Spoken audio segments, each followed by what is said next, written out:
A single edition. The New Life of Dante Alighieri. Prefatory note. Dante Gabriel Rossetti, being the son of an Italian who was greatly immersed in the study of Dante Alighieri, and who produced a comment on the Inferno and other books relating to Dantesque literature, was from his earliest childhood familiar with the name of the stupendous Florentine, and to some extent aware of the range and quality of his writings. Nevertheless, or perhaps indeed it may have been partly on that very account, he did not in those opening years read Dante to any degree worth mentioning. He was well versed in Shakespeare, Walter Scott, Byron, and some other writers years before he applied himself to Dante. He may have been 14 years of age, or even 15 in May 1843, before he took seriously to the author of the Divina Commedia. He then read him eagerly and with the profoundest admiration and delight, and from the Commedia he proceeded to the lyrical poems and the Vita Nuova. I question whether he ever read, unless in the most cursory way, other and less fascinating writings of Alighieri, such as the Convito and the De Monarchia. From reading, Rossetti went on to translating. He translated at an early age, chiefly between 1845 and 1849, a great number of poems by the Italians contemporary with Dante or preceding him, and among other things he made a version of the whole Vita Nuova, prose and verse. This may possibly have been the first important thing that he translated from the Italian, if not the first. Still less was it the last, and it may well be that his rendering of the book was completed within the year 1846 or early in 1847. He did not, of course, leave his version exactly as it had come at first. On the contrary, he took counsel with friends Alfred Tennyson among the number, toned down crudities and juvenilities, and worked to make the whole thing impressive and artistic, for in such matters he was much more chargeable with over-fastidiousness than with laxity. Still, the work as we now have it is essentially the work of those adolescent years, from time to time reconsidered and improved, but not transmuted. Some few years after producing his translation of the Vita Nuova, Rossetti was desirous of publishing it and of illustrating the volume with etchings from various designs which he had meanwhile done, of incidents in the story. This project, however, had to be laid aside owing to want of means, and the etchings were never undertaken. It was only in 1861 that the volume named The Early Italian Poets, including the translated Vita Nuova, was brought out. The same volume, with a change in the arrangement of its contents, was reissued in 1874, entitled Dante and His Circle. This book, in its original form, was received with favor and settled the claim of Rossetti to rank as a poetic translator, or indeed as a poet in his own right. For the early Italian poets he wrote a preface, from which a passage immediately relating to the Vita Nuova is extracted in the present edition. There are some other passages affecting the whole of the translations in that volume, which deserve to be borne in mind as showing the spirit in which he undertook the translating work, and I give them here. The lifeblood of rhythmical translation is this commandment, that a good poem shall not be turned into a bad one. The only true motive for putting poetry into a fresh language must be to endow a fresh nation, as far as possible, with one more possession of beauty. Poetry not being an exact science, literality of rendering is altogether secondary to this chief law. I say literality, not fidelity, which is by no means the same thing. When literality can be combined with what is thus the primary condition of success, the translator is fortunate, and must strive his utmost to unite them. When such object can only be obtained by paraphrase, that is his only path. Any merit possessed by these translations is derived from an effort to follow this principle. The task of the translator, and with all humility be it spoken, is one of some self-denial. Often would he avail himself of any special grace of his own idiom and epic, if only his will belonged to him. Often would some cadence serve him, but for his author's structure; some structure, but for his author's cadence.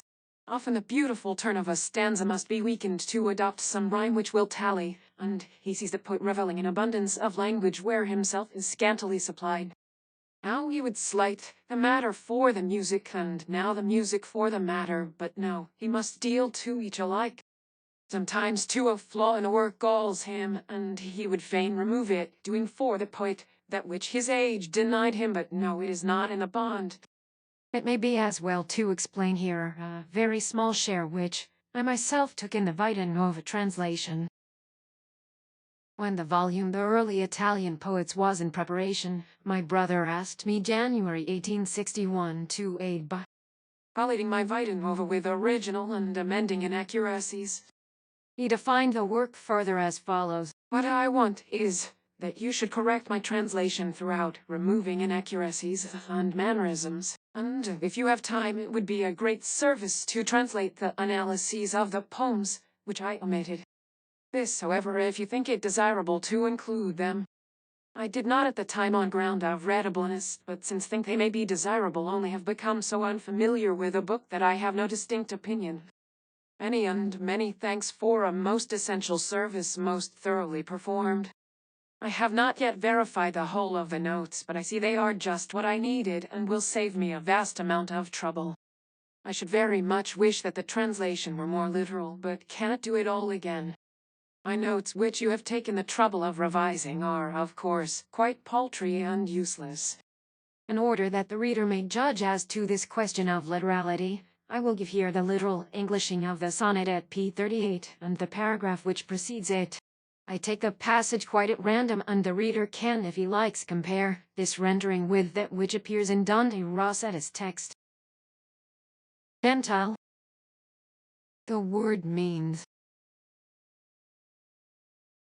noble, rather than in its modern shade of meaning, genteel, would sometimes apply but has ceased to be admissible in serious writing. Weep, lovers, since love weeps, hearkening what cause makes him wail. Love hears ladies invoking pity, showing bitter grief outwardly by the eye.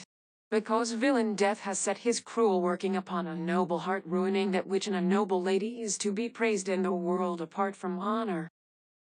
Here how much love did her honoring for? I saw him lamenting in very person over the dead seemly image, and often he gazed towards heaven, wherein was already settled a noble soul who had been a lady of such gladsome semblance. It would be out of place to enter here into any detailed observations upon the Vita Nuova, its meaning, and the literature which has grown out of it. I will merely name as obvious things for the English reader to consult: the translation which was made by Sir Theodore Martin, the essay by Professor C. Eliot Norton, the translations published by Drive Arnott in his book entitled Dante, Petrarch, Kimmelman's 124 sonnets, along with the remarks in his valuable History of Italian Literature, Scart as in his companion to Dante, and the publications of the Rev. Drive Moore, the foremost of our living Dante scholars. August 1899. Introduction.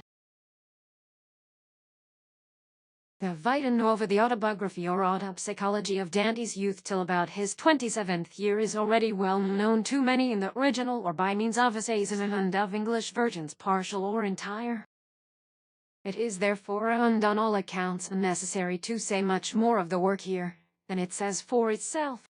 Wedded to its exquisite and intimate beauties are personal peculiarities which excite wonder and conjecture, best replied to in the words which Beatrice herself is made to utter in the Commedia.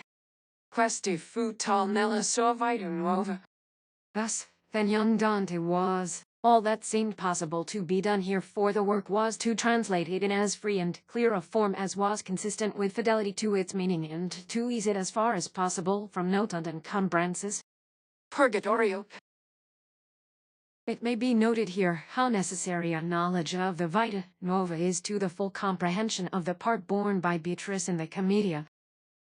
Moreover, it is only from the perusal of its earliest and then undivulged self-communings that we can divine the whole bitterness of wrong to such a soul as Dante's, its poignant sense of abandonment, or its deep and jealous refuge in memory. Above all, it is here that we find the first manifestations of that wisdom of obedience, that natural breath of duty which afterwards in the Commedia lifted up a mighty voice for warning and testimony. Throughout the Vita Nuova there is a strain like the first falling murmur which reaches the ear in some remote meadow, and prepares us to look upon the sea.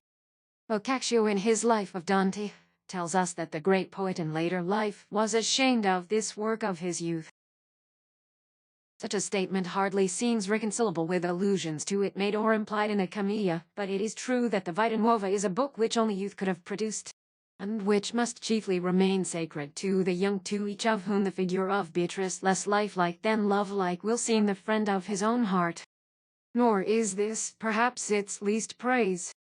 To tax its author with effeminacy on account of the extreme sensitiveness evinced by this narrative of his love would be manifestly unjust when we find that, though love alone is the theme of the Vita Nuova, war already ranked among its author's experiences at the period to which it relates.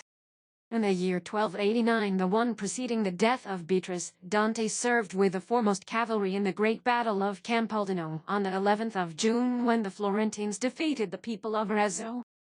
In the autumn of the next year, 1290, when for him, by the death of Beatrice, the city, as he said, such refuge as he might find from his grief was sought in action and danger, for we learn from the Commedia Helsici that he served in the war then waged by Florence upon Pisa, and was present at the surrender of Caprona. He says, using the reminiscence to give life to a description in his great way, "I've seen the troops out of Caprona go on terms affrighted, thus when on the spot they found themselves with foam encompassed so." Haley's translation. A word should be said here of the title of Dante's autobiography. The adjective nuovo, nova, or novello, novella, literally new, is often used by Dante and other early writers in the sense of young. This has induced some editors of the Vita Nuova to explain the title as meaning early life. I should be glad on some accounts to adopt this supposition, as everything is a gain which increases clearness to the modern reader. But on consideration, I think the more mystical interpretation of the words as new life, in reference to that revulsion of his being which Dante so minutely describes as having occurred simultaneously with his first sight of Beatrice, appears the primary one, and therefore the most necessary to be given in a translation. The probability may be that both were meant, but this I cannot convey. I must hazard here to relieve the first page of my translation from a long note, a suggestion as to the meaning of the most puzzling passage in the whole Vita Nuova, that sentence just at the outset which says, "La gloriosa donna del mia mente, la quale fu chiamata da molti Beatrice, I quali non sapieno che si chiamare." On this passage all the commentators seem helpless, turning it about and sometimes adopting alterations, not to be found in any ancient manuscript of the work. The words mean literally, "the glorious lady of my mind, who was called Beatrice, by many who knew not how she was called." This presents the obvious difficulty, that the lady's name really was Beatrice, and that Dante throughout uses that name himself. In the text of my version, I have adopted as a rendering the one of the various compromises which seemed to give the most beauty to the meaning. But it occurs to me that a less irrational escape out of the difficulty than any I have seen suggested may possibly be found by linking this passage with the close of the sonnet at page 104 of the Vita Nuova, beginning, "I felt a spirit of love begin to stir," and the last line of which sonnet love is made to assert that the name of Beatrice is love. Dante appears to have dwelt on this fancy with some pleasure, from what is said in an earlier sonnet, page 39, about, by which Beatrice seems to be meant bending over a dead lady. And it is in connection with a sonnet where the name of Beatrice is said to be love, that Dante, as if to show us that the love he speaks of is only his own emotion, enters into an argument as to love being merely an accident in substance. In other words, "Amor il cor gentil son una cosa." This conjecture may be pronounced extravagant, but the Vita Nuova, when examined, proves so full of intricate and fantastic analogies, even in the mere arrangement of its parts, much more than appears on any but the closest scrutiny, that it seems admissible to suggest even a whimsical solution of a difficulty which remains unconquered, or to have recourse to the much more welcome means of solution afforded by simple inherent beauty. May not the meaning be merely that any person looking on so noble and lovely a creation, without knowledge of her name, must have spontaneously called her Beatrice, i.e., the giver of blessing? This would be analogous by antithesis to the translation I have adopted in my text. The new life of Vita Nuova. In that part of the book of my memory before the which is little that can be read, there is a rubric saying Incipit Vita Nuova. Under such rubric, I find written many things, and among them the words which I purpose to copy into this little book, if not all of them, at the least their substance. Here beginneth the new life. 9 times already since my birth had the heaven of light returned to the selfsame point, almost as concerns its own revolution, when first the glorious lady of my mind was made manifest to mine eyes, even she who was called Beatrice by many who knew not wherefore. She had already been in this life for so long as that within her time the starry heaven had moved towards the eastern quarter 1 of the 12 parts of a degree, so that she appeared to me at the beginning of her 9th year almost, and I saw her almost at the end of my 9th year. Her dress on that day was of a most noble color, a subdued and goodly crimson, girdled and adorned in such sort as best suited with her very tender age. At that moment, I say most truly, that the spirit of life, which hath its dwelling in the secretest chamber of the heart, began to tremble so violently that the least pulses of my body shook therewith. And in trembling it said these words: Ixtus fortior me, qui veniens dominabitur mei. At that moment the animate spirit which dwelleth in the lofty chamber whither all the senses carry their perceptions was filled with wonder, and speaking more especially unto the spirits of the eyes, said these words: Apparutem beneditu vestra. At that moment the natural spirit which dwelleth there where our nourishment is administered began to weep, and in weeping said these words: Humiser, qui frequenter impeditus iro dienceps.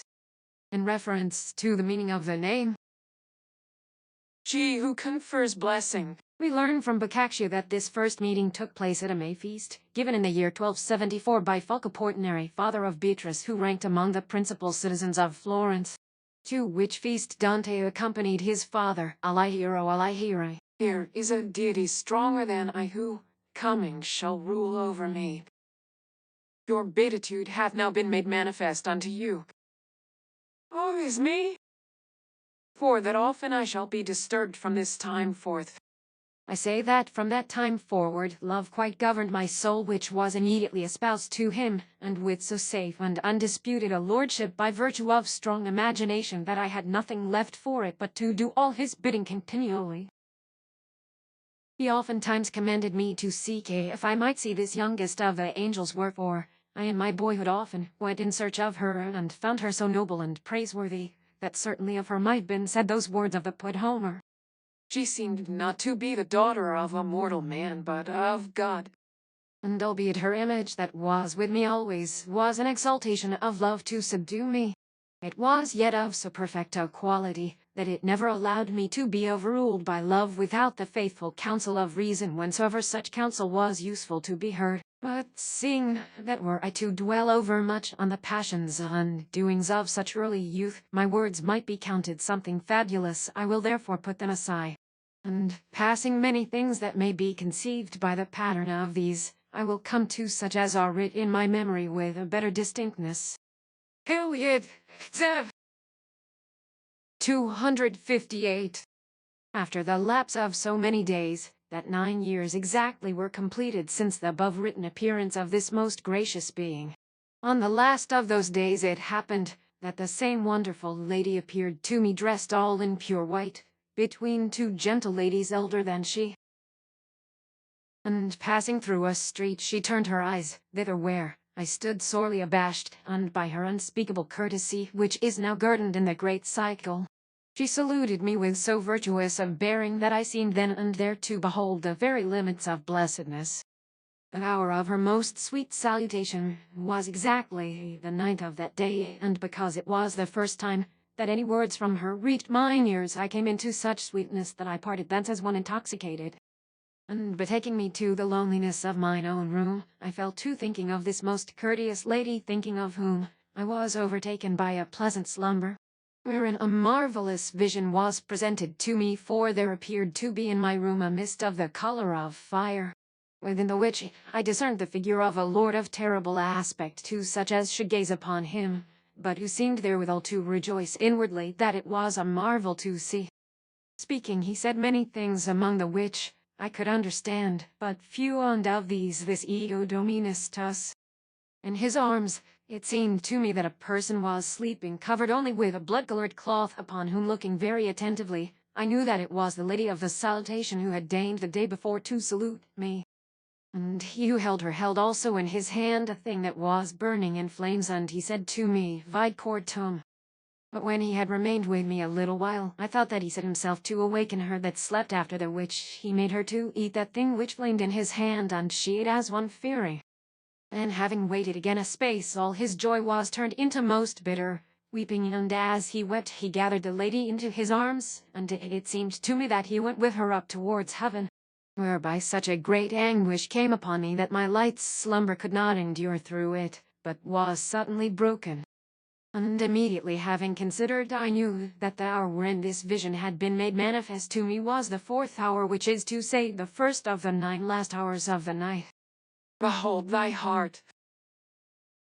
And musing on what I had seen, I proposed to relate the same to many poets who were famous in that day, and for that I had myself in some sort the art of discoursing with rhyme, I resolved on making a sonnet, in the which, having saluted all such as are subject unto love, and entreated them to expound my vision, I should write unto them those things which I had seen in my sleep. And the sonnet I made was this: To every heart which the sweet pain doth move, and unto which these words may now be brought for true interpretation and kind thought, be greeting in our Lord's name, which is love. Of those long hours wherein the stars above wake and keep watch, the 3rd was almost not, when love was shown me with such terrors fraught as may not carelessly be spoken of. He seemed like one who is full of joy, and had my heart within his hand, and on his arm my lady, with a mantle round her, slept, whom having wakened her anon he made to eat that heart she ate, as fearing harm. Then he went out, and as he went he wept. This sonnet is divided into 2 parts. In the first part, I give greeting and ask an answer. In the second, I signify what thing has to be answered to. The second part commences here. Of those long hours. To this sonnet I received many answers, conveying many different opinions, of the which one was sent by him whom I now call the first among my friends, and it began thus: Unto my thinking thou beheldst all worth. And indeed it was when he learned that I was he who had sent those rhymes to him that our friendship commenced. But the true meaning of that vision was not then perceived by any one, though it be now evident to the least skillful. The friend of whom Dante here speaks was Guido Cavalcanti. From that night forth the natural functions of my body began to be vexed and impeded, for I was given up wholly to thinking of this most gracious creature, whereby in short space I became so weak and so reduced that it was irksome to many of my friends to look upon me, while others, being moved by spite, went about to discover what it was my wish should be concealed. Wherefore, I, perceiving the drift of their unkindly questions, by love's will who directed me according to the counsels of reason, told them how it was love himself who had thus dealt with me. And I said so because the thing was so plainly to be discerned in my countenance, that there was no longer any means of concealing it. But when they went on to ask, And by whose help hath love done this? I looked in their faces, smiling, and spake no word in return. Now it fell on a day that this most gracious creature was sitting where words were to be heard of the Queen of Glory, and I was in a place whence mine eyes could behold their beatitude. And betwixt her and me, in a direct line, there sat another lady of a pleasant favour, who looked round at me many times, marvelling at my continued gaze, which seemed to have her for its object. And many perceived that she thus looked, so that departing thence, I heard it whispered after me, Look you to what a pass such a lady hath brought him. And in saying this, they named her who had been midway between the most gentle Beatrice and mine eyes. Therefore, I was reassured, and knew that for that day my secret had not become manifest. And immediately it came into my mind that I might make use of this lady as a screen to the truth, and so well did I play my part that the most of those who had hitherto watched and wondered at me now imagined they had found me out. By her means I kept my secret concealed till some years were gone over, and for my better security, I even made divers rhymes in her honour, whereof I shall here write only as much as concerneth the most gentle Beatrice, which is but a very little. Moreover, about the same time, while this lady was a screen for so much love on my part, I took the resolution to set down the name of this most gracious creature, accompanied with many other women's names, and especially with hers whom I spake of. And to this end, I put together the names of 60 of the most beautiful ladies in that city where God had placed mine own lady, and these names I introduced in an epistle in the form of a servant, which it is not my intention to transcribe here. Neither should I have said anything of this matter, did I not wish to take note of a certain strange thing, to wit that having written the list I found my lady's name would not stand otherwise than ninth in order among the names of these ladies. Now it so chanced with her by whose means I had thus long time concealed my desire, that it behoved her to leave the city I speak of, and to journey afar, wherefore I, being sorely perplexed at the loss of so excellent a defence, had more trouble than even I could before have supposed. And thinking that if I spoke not somewhat mournfully of her departure, my former counterfeiting would be the more quickly perceived, I determined that I would make a grievous sonnet thereof, which I will write here, because it hath certain words in it whereof my lady was the immediate cause, as will be plain to him that understands. It will be observed that this poem is not what we now call a sonnet. Its structure, however, is analogous to that of the sonnet, being 2 sextets followed by 2 quatrains instead of 2 quatrains followed by 2 triplets. Dante applies the term sonnet to both these forms of composition and to no other. All ye that pass along love's trodden way, pause ye a while, and say if there be any grief like unto mine. I pray you that you hearken a short space patiently, if my case be not a piteous marvel and a sign. Love never searches for my worthless part, but of his own great heart vouchsafed to me a life so calm and sweet that oft I heard folk question as I went what such great gladness meant. They spoke of it behind me in the street. But now that fearless bearing is all gone, which with love's hoarded wealth was given me, till I am grown to be so poor that I have dread to think thereon. And thus it is, that I, being like as one who is ashamed and hides his poverty, without seem full of glee, and let my heart within travail and moan. This poem has 2 principal parts, for in the first, I mean to call the faithful of love, even those words of Jeremias the prophet. Vasans qui transis per viam attendedet viditias dolor meus. And to pray them to stay and hear me. And the second I tell where love had placed me with a meaning other than that which the last part of the poem shows, and I say what I have lost. The second part begins here. A certain while after the departure of that lady, it pleased the master of the angels to call into his glory a damsel, young and of a gentle presence, who had been very lovely in the city I speak of. And I saw her body lying without its soul among many ladies, who held a pitiful weeping. Whereupon, remembering that I had seen her in the company of excellent Beatrice, I could not hinder myself from a few tears and weeping. I conceived to say somewhat of her death, in guerdon of having seen her somewhile with my lady, which thing I spake of in the latter end of the verses that I writ in this matter, as he will discern who understands. And I wrote 2 sonnets, which are these. Weep, lovers, sith love's very self doth weep, and sith the cause for weeping is so great, when now so many dames of such estate and worth show with their eyes a grief so deep.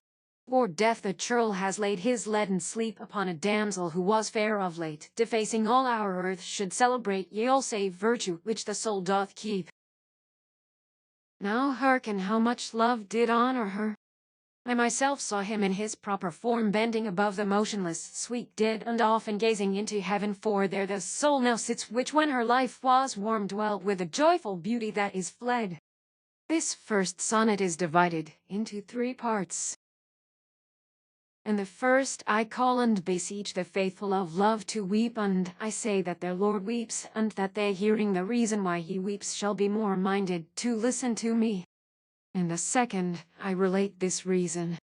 In the third, I speak of honor done by love to this lady. The second part begins here. The third here. Now hearken. Death alway cruel, pity's foe in chief, mother who brought forth grief, merciless judgment and without appeal.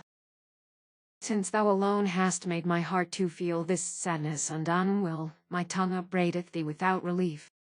And now, for I must rid thy name of ruth, behoves me speak the truth touching thy cruelty and wickedness, not that they be not known, but nevertheless I would give hate more stress with them that feed on love in very sooth. Out of this world thou hast driven courtesy and virtue dearly prized in womanhood, and out of youth's gay mood the lovely lightness is quite gone through thee. Whom now I mourn, no man shall learn from me save by the measure of these praises given. Whoso deserves not heaven may never hope to have her company. The commentators assert that the last two lines here do not allude to the dead lady, but to Beatrice.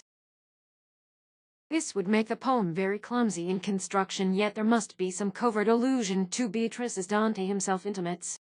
The only form in which I can trace it consists in the implied assertion that such person as had enjoyed the dead lady's society was worthy of heaven, and that person was Beatrice. Or indeed the allusion to Beatrice might be in the first poem, where he says that love, that is, Beatrice, mourned over the corpse, as he afterwards says of Beatrice. Call upon no mammer. Most probably both allusions are intended. This poem is divided into 4 parts.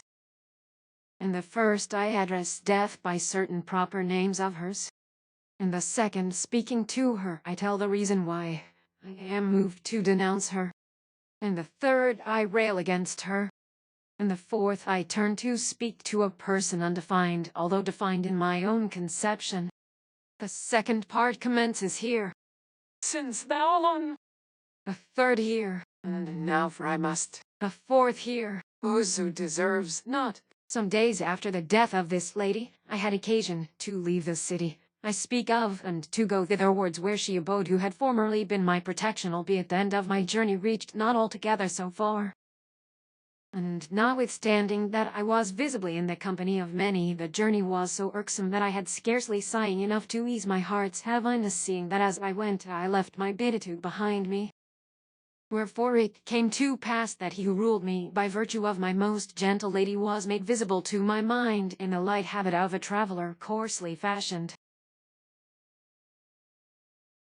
He appeared to me troubled, and looked always on the ground, saving only that sometimes his eyes were turned towards a river which was clear and rapid, and which flowed along the path I was taking. And then I thought that love called me, and said to me these words. I come from that lady who was so long thy surety, for the matter of whose return I know that it may not be. Wherefore I have taken that heart which I made thee leave with her, and do bear it unto another lady, who, as she was, shall be thy surety. And of these words I have spoken, if thou shouldst speak any again, let it be in such sort as that none shall perceive thereby that thy love was feigned for her, which thou must now feign for another. And when he had spoken thus, all my imagining was gone suddenly, for it seemed to me that love became a part of myself, so that, changed as it were in mine aspect, I rode on full of thought the whole of that day, and with heavy sighing. And the day being over, I wrote this sonnet. A day agone, as I rode sullenly upon a certain path that liked me not, I met love midway while the air was hot, clothed lightly as a wayfarer might be. And for the cheer he showed, he seemed to me as one who hath lost lordship. He had got advancing towards me, full of sorrowful thought, bowing his forehead so that none should see. And as I went, he called me by my name, saying, My journey since the morn was dim thence, where I made thy heart to be, which now I needs must bear unto another day. Wherewith so much passed into me of him, that he was gone, and I discerned not how. This sonnet has 3 parts. In the first part, I tell how I met love, and of his aspect. In the second, I tell what he said to me, although not in full, through the fear I had of discovering my secret. In the third, I say how he disappeared. The second part commences here. Then as I went, The third here. wherewith so much, On my return, I set myself to seek out that lady whom my master had named to me while I journeyed sighing. And because I would be brief, I will now narrate that in a short while I made her my surety in such sort that the matter was spoken of by many in terms scarcely courteous, through the which I had often wells many troublesome hours. And by this it happened, to wit, by this false and evil rumor which seemed to misfame me of vice, that she who was the destroyer of all evil and the queen of all good, coming where I was, denied me her most sweet salutation, in the which alone was my blessedness. And here it is fitting for me to depart a little from this present matter, that it may be rightly understood of what surpassing virtue her salutation was to me. To the which end I say that when she appeared in any place, it seemed to me, by the hope of her excellent salutation, that there was no man mine enemy any longer. And such warmth of charity came upon me that most certainly in that moment I would have pardoned whosoever had done me an injury, and if one should then have questioned me concerning any matter, I could only have said unto him, with a countenance clothed in humbleness, and what time she made ready to salute me, the spirit of love, destroying all other perceptions, thrust forth the feeble spirits of my eyes, saying, Do homage unto your mistress. and putting itself in their place to obey, so that he who would might then have beheld love, beholding the lids of mine eyes shake. And when this most gentle lady gave her salutation, love, so far from being a medium beclouding mine intolerable beatitude, then bred in me such an overpowering sweetness, that my body, being all subjected thereto, remained many times helpless and passive. Whereby it is made manifest that in her salutation alone was there any beatitude for me, which then very often went beyond my endurance.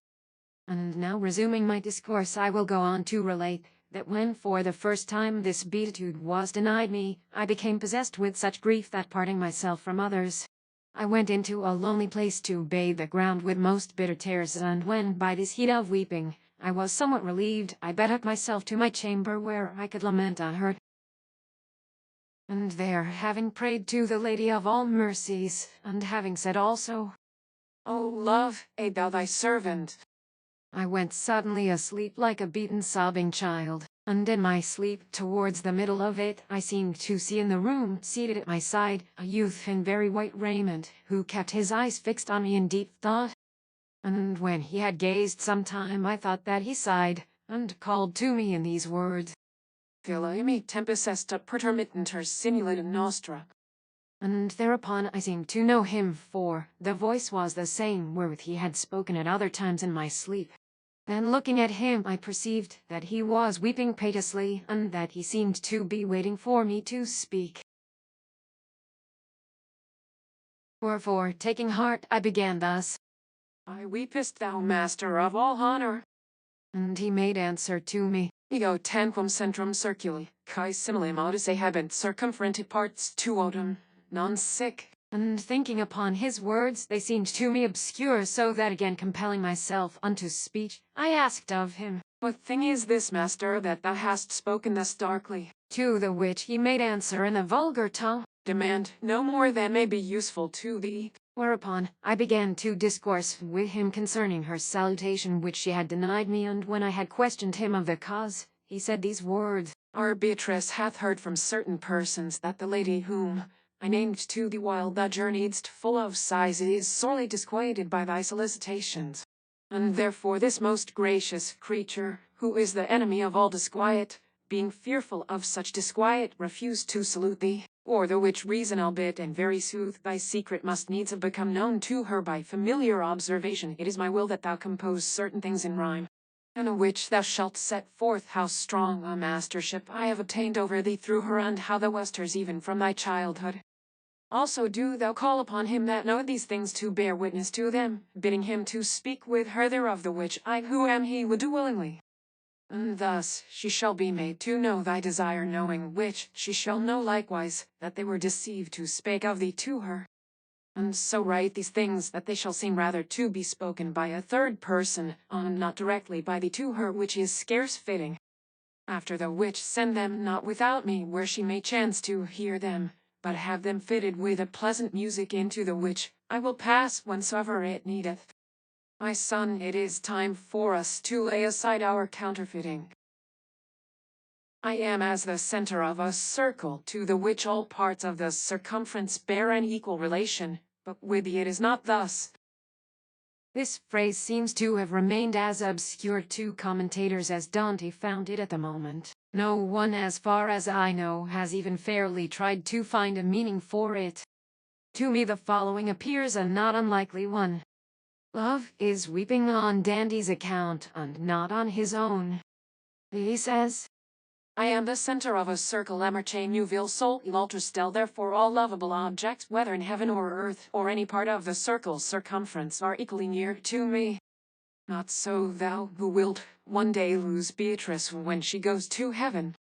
The phrase would thus contain an intimation of the death of Beatrice, accounting for Dante being next told not to inquire the meaning of the speech, dement no more than may be useful to thee. Whereupon, remembering me, I knew that I had beheld this vision during the 9th hour of the day, and I resolved that I would make a ditty before I left my chamber according to the words my master had spoken. And this is the ditty that I made. Song, 'tis my will that thou do seek out love, and go with him where my dear lady is, that so my cause, the which thy harmonies do plead, his better speech may clearly prove. Thou goest, my song, in such a courteous kind, that even companionless thou mayst rely on thyself anywhere.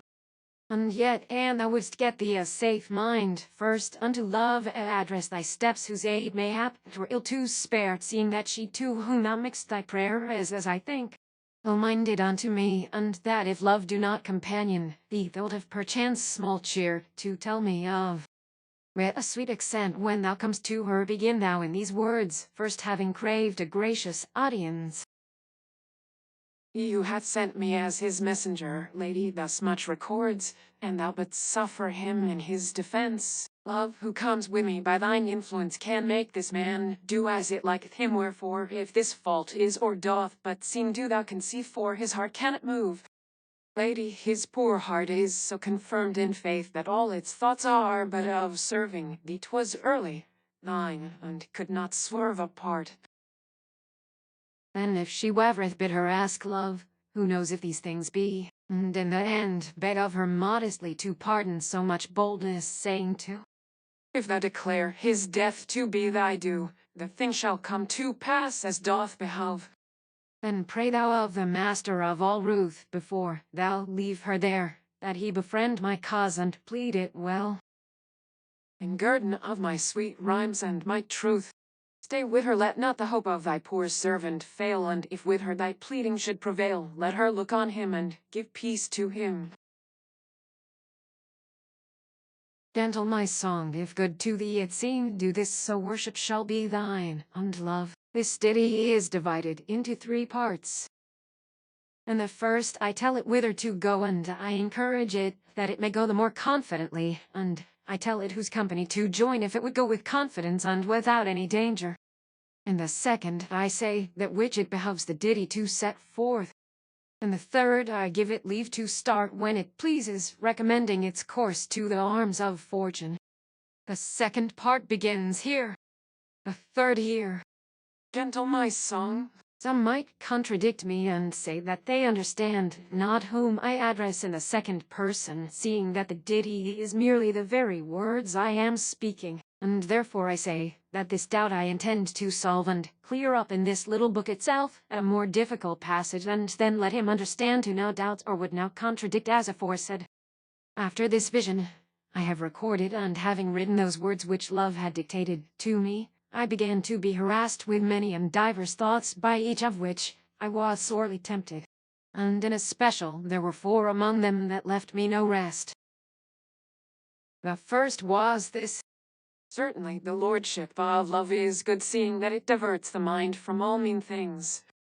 Certainly the lordship of love is evil, seeing that the more homage his servants pay to him, the more grievous and painful are the torments wherewith he torments them. The third was this: the name of love is so sweet in the hearing that it would not seem possible for its effects to be other than sweet, seeing that the name must needs be like unto the thing named, as it is written, nomen sunt consequentior. And the fourth was this: the lady whom love hath chosen out to govern thee is not as other ladies, whose hearts are easily moved. Names are the consequence of things. And by each one of these thoughts I was so sorely assailed, that I was like unto him who doubteth which path to take, and wishing to go goeth not. And if I bethought myself to seek out some point at the which all these paths might be found to meet, I discerned but one way, and that irked me to wit, to call upon pity, and to commend myself unto her.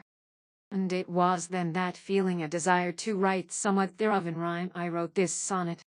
All my thoughts always speak to me of love, yet have between themselves such difference, that while one bids me bow with mind and sense, a second saith, the third one hoping yields me joy enough, and with the last come tears I scarce know whence, all of them craving pity, in sore suspense, trembling with fears that the heart knoweth of. And thus, being all unsure which path to take, wishing to speak, I know not what to say, and lose myself in amorous wanderings until my peace with all of them to make unto mine enemy. I needs must pray my lady pity for the help she brings. This sonnet may be divided into 4 parts. In the first I say and propound that all my thoughts are concerning love. In the second I say that they are diverse, and I relate their diversity. In the third I say wherein they all seem to agree. In the fourth I say that wishing to speak of love, I know not from which of these thoughts to take my argument, and that if I would take it from all, I shall have to call upon mine enemy, my lady pity. I say, as in a scornful mode of speech. The second begins here. Yet have between themselves, The third, all of them craving, and thus, after this battling with many thoughts, it chanced on a day that my most gracious lady was with a gathering of ladies in a certain place, to the which I was conducted by a friend of mine, he thinking to do me a great pleasure by showing me the beauty of so many women. And I hardly knowing whereunto he conducted me, but trusting in him who yet was leading his friend to the last verge of life, made question, to what end are we come among these ladies? and he answered,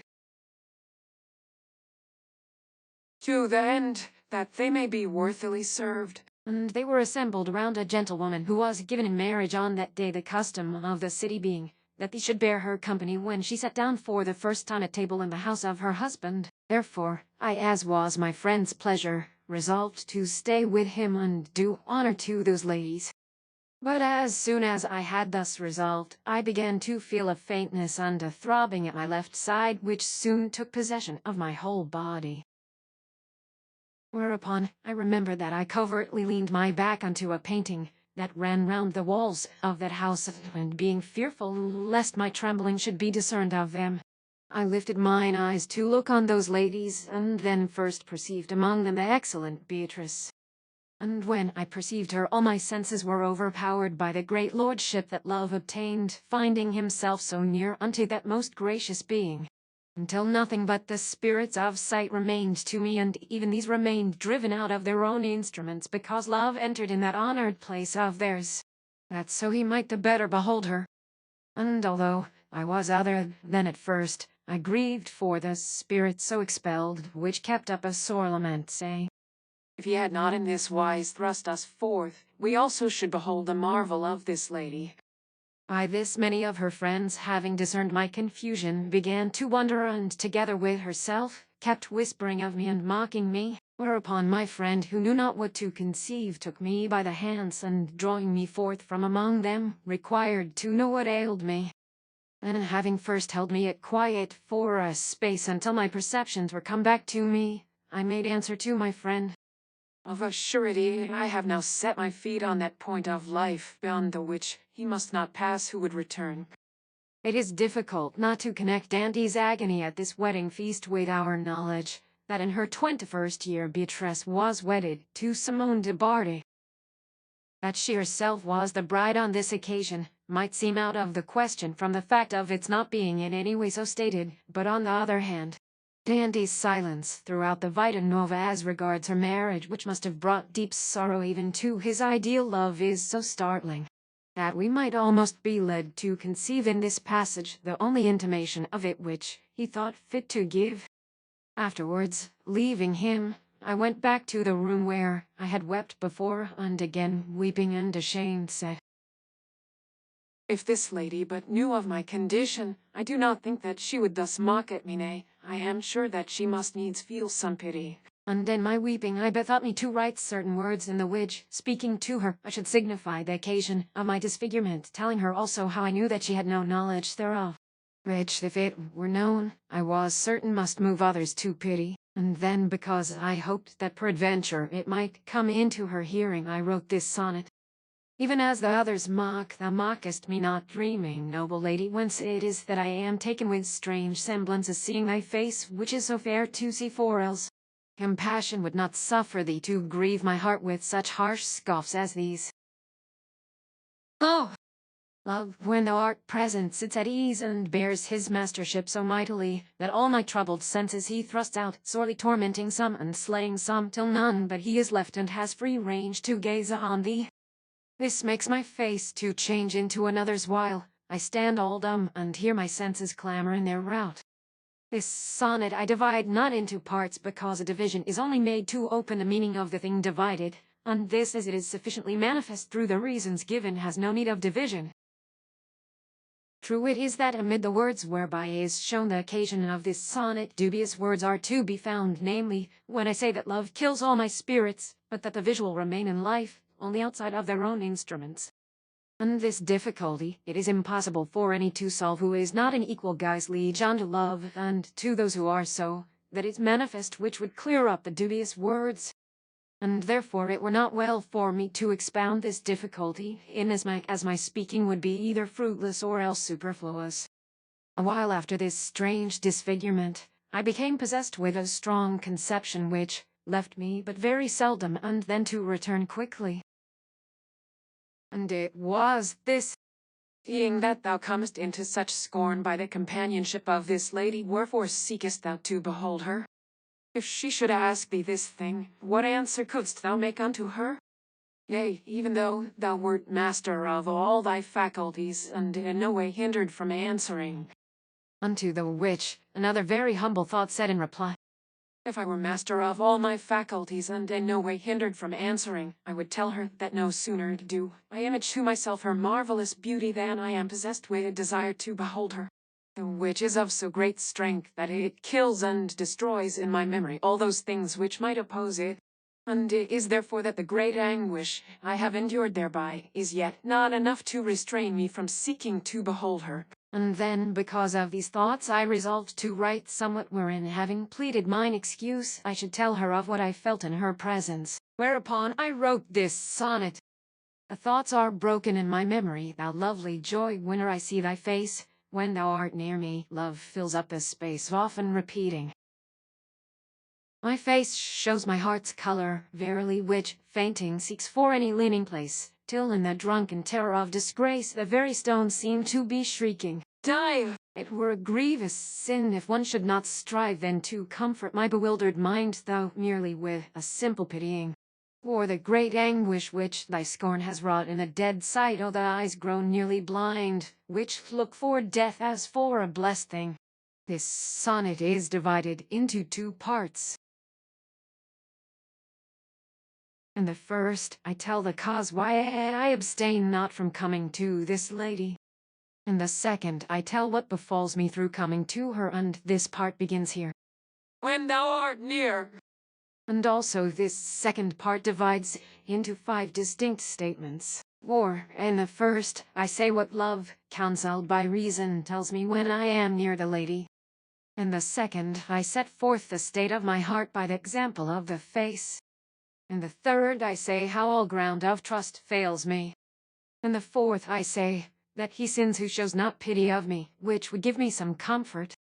And the last, I say why people should take pity, namely, for the piteous look which comes into mine eyes, which piteous look is destroyed, that is, appeareth not unto others, through the jeering of this lady, who draws to the like action those who peradventure would see this piteousness. The second part begins here. My face shows.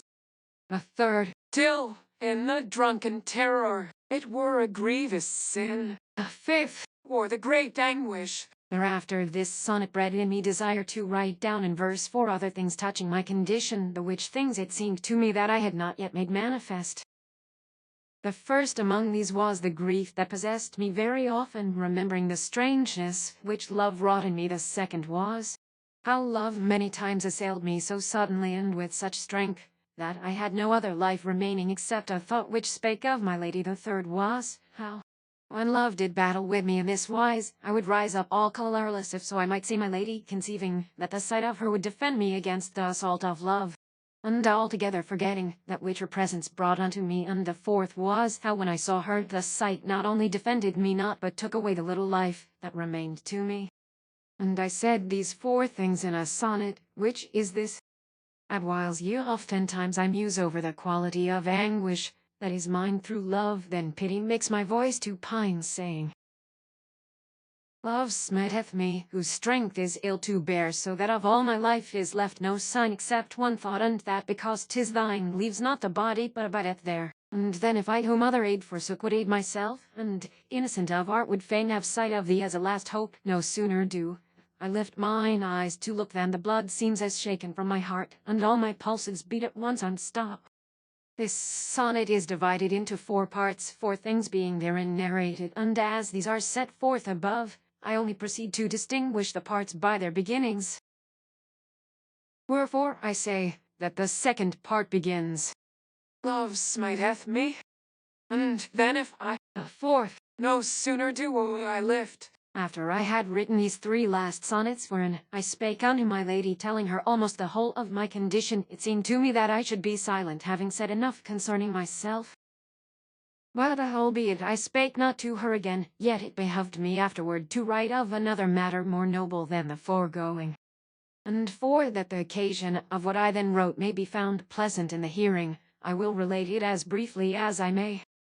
Through the sore change in mine aspect, the secret of my heart was now understood of many. Which thing being thus, there came a day when certain ladies to whom it was well known, they having been with me divers times in my trouble, were met together for the pleasure of gentle company. And as I was going that way by chance, but I think rather by the will of fortune, I heard one of them call unto me, and she that called was a lady of very sweet speech.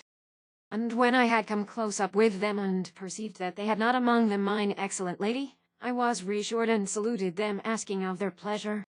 The ladies were many divers, of whom were laughing one to another, while divers gazed at me as though I should speak anon.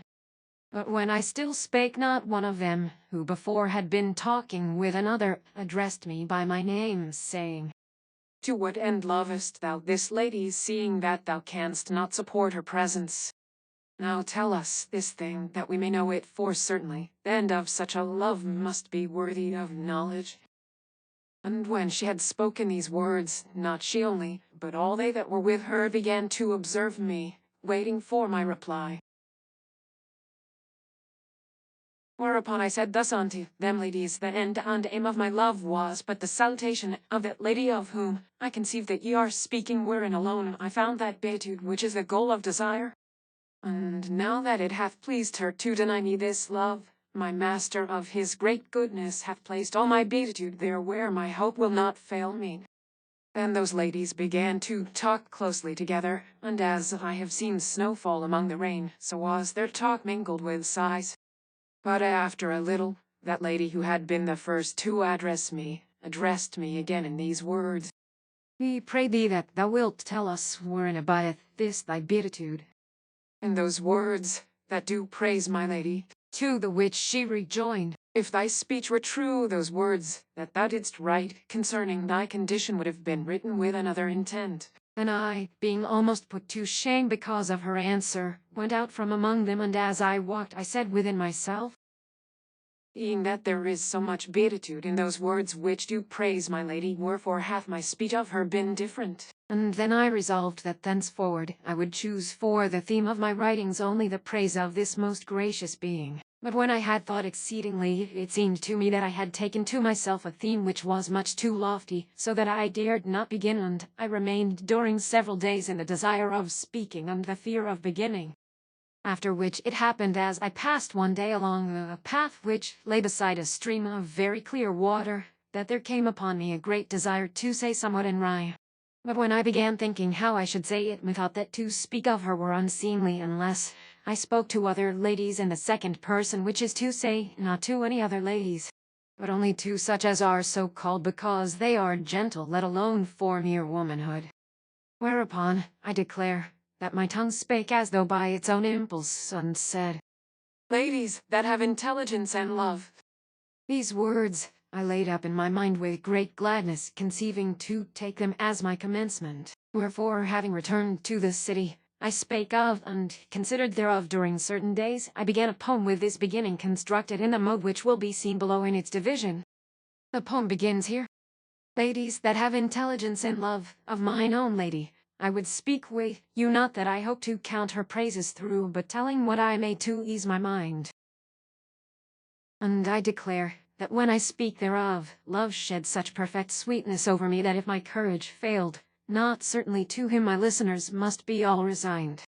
Wherefore, I will not speak in such large kind, that mine own speech should foil me, which were base, but only will discourse of her high grace in these poor words, the best that I can find. With you alone, dear dames and demoiselles, 'twill to speak thereof with any else. An angel, of his blessed knowledge, saith to God, Lord, in the world that thou hast made, a miracle in action is displayed by reason of a soul whose splendors fare even hither, and since heaven requireth not saving her, for her it prayeth thee, thy saints crying aloud continually. yet pity still defends our earthly share in that sweet soul, God answering thus the prayer. I will, beloved, suffer that in peace your hope remain, while so my pleasure is there where one dwells who dreads the loss of her, and who in hell unto the doomed shall say, I have looked on that for which God's chosen pray. My lady is desired in the high heaven, wherefore it now behoveth me to tell, saying, let any maid that would be well esteemed keep with her, for as she goes by, into foul hearts a deathly chill is driven by love, that makes ill thought to perish there, while any who endures to gaze on her must either be ennobled or else die. When one deserving to be raised so high is found, 'tis then her power attains its proof, making his heart strong for his soul's behoof, with the full strength of meek humility. Also this virtue owns she by God's will, who speaks with her can never come to ill. Love saith concerning her, How chanceth it that flesh which is of dust should be thus pure? and gazing always he makes oath, For sure this is a creature of God, till now unknown. she hath that paleness of the pearl that's fit in a fair woman, so much and not more she is as high as nature's skill can soar. Beauty is tried by her comparison. Whatever her sweet eyes are turned upon, spirits of love do issue thence in flame, which through their eyes who then may look on them pierce to the heart's deep chamber every one. And in her smile love's image you may see, whence none can gaze upon her steadfastly. Dear song, I know thou wilt hold gentle speech with many ladies when I send thee forth, wherefore being mindful that thou hadst thy birth from love, and art a modest simple child, whomso thou meetest say thou this to eat. Give me good speed. To her I wend along, in whose much strength my weakness is made strong. And if by the end thou wouldst not be beguiled of all thy labor, seek not the defiled and common sort, but rather choose to be where man and woman dwell in courtesy. So to the road thou shalt be reconciled, and find the lady, and with the lady love. Commend thou me to each as doth behove. This poem, that it may be better understood, I will divide more subtly than the others preceding, and therefore I will make 3 parts of it. The first part is a proem to the words following. The second is the matter treated of. The third is, as it were, a handmaid to the preceding words. The second begins here. The third here. Dear song, I know. The first part is divided into 4. In the first I say to whom, I mean to speak of my lady, and wherefore I will so speak. In the second I say what she appears to myself to be when I reflect upon her excellence, and what I would utter if I lost not courage. In the third I say what it is I purpose to speak, so as not to be impeded by faint-heartedness. In the fourth, repeating to whom I purpose speaking, I tell the reason why I speak to them. The second begins here. And I declare, The third here. wherefore I will not speak. The fourth here. Then when I say An angel, I begin treating of this lady, and this part is divided into 2. In the first I tell what is understood of her in heaven. In the second I tell what is understood of her on earth here. This second part is divided into 2. For in the first I speak of her as regards the nobleness of her soul, relating some of her virtues proceeding from her soul. In the second I speak of her as regards the nobleness of her body, narrating some of her beauties here. love saith concerning her. This second part is divided into 2. For in the first I speak of certain beauties which belong to the whole person. In the second I speak of certain beauties which belong to a distinct part of the person here. Whatever her sweet eyes This second part is divided into two, for in the one, I speak of the eyes, which are the beginning of love. In the second, I speak of the mouth, which is the end of love. And that every vicious thought may be discarded herefrom, let the reader remember that it is above written that the greeting of this lady, which was an act of her mouth, was the goal of my desires, while I could receive it. Then, when I say, Dear song, I know, I add a stanza as it were handmade to the others, wherein I say what I desire from this my poem. And because this last part is easy to understand, I trouble not myself with more divisions. I say indeed that the further to open the meaning of this poem, more minute divisions ought to be used. But nevertheless, he who is not of wit enough to understand it by these which have been already made is welcome to leave it alone for certes. I fear I have communicated its sense to too many by these present divisions, if it so happened that many should hear it. When this song was a little gone abroad, a certain one of my friends, hearing the same, was pleased to question me, that I should tell him what thing love is. It may be, conceiving from the words thus heard a hope of me beyond my desert. Wherefore, I thinking, that after such discourse, it were well to say somewhat of the nature of love, and also in accordance with my friend's desire, proposed to myself to write certain words in the which I should treat of this argument. And the sonnet that I then made is this: Love and the gentle heart are one same thing, even as the wise man in his ditty saith, each of itself would be such life in death as rational soul bereft of reasoning.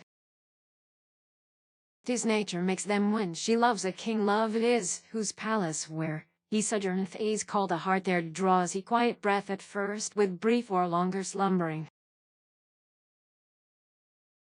Then beauty seen in virtuous womankind will make the eyes desire, and through the heart send the desiring of the eyes again, where often it abides so long enshrined that love at length out of his sleep will start. And women feel the same for worthy men. Guido Geneselli in the canzone which begins, within the gentle heart love shelters him. This sonnet is divided into two parts. In the first, I speak of him according to his power. In the second, I speak of him according as his power translates itself into act. The second part begins here. Then beauty seen. The first is divided into two. In the first, I say in what subject this power exists. In the second, I say how this subject and this power are produced together, and how the one regards the other is formed as matter. The second begins here. 'Tis nature.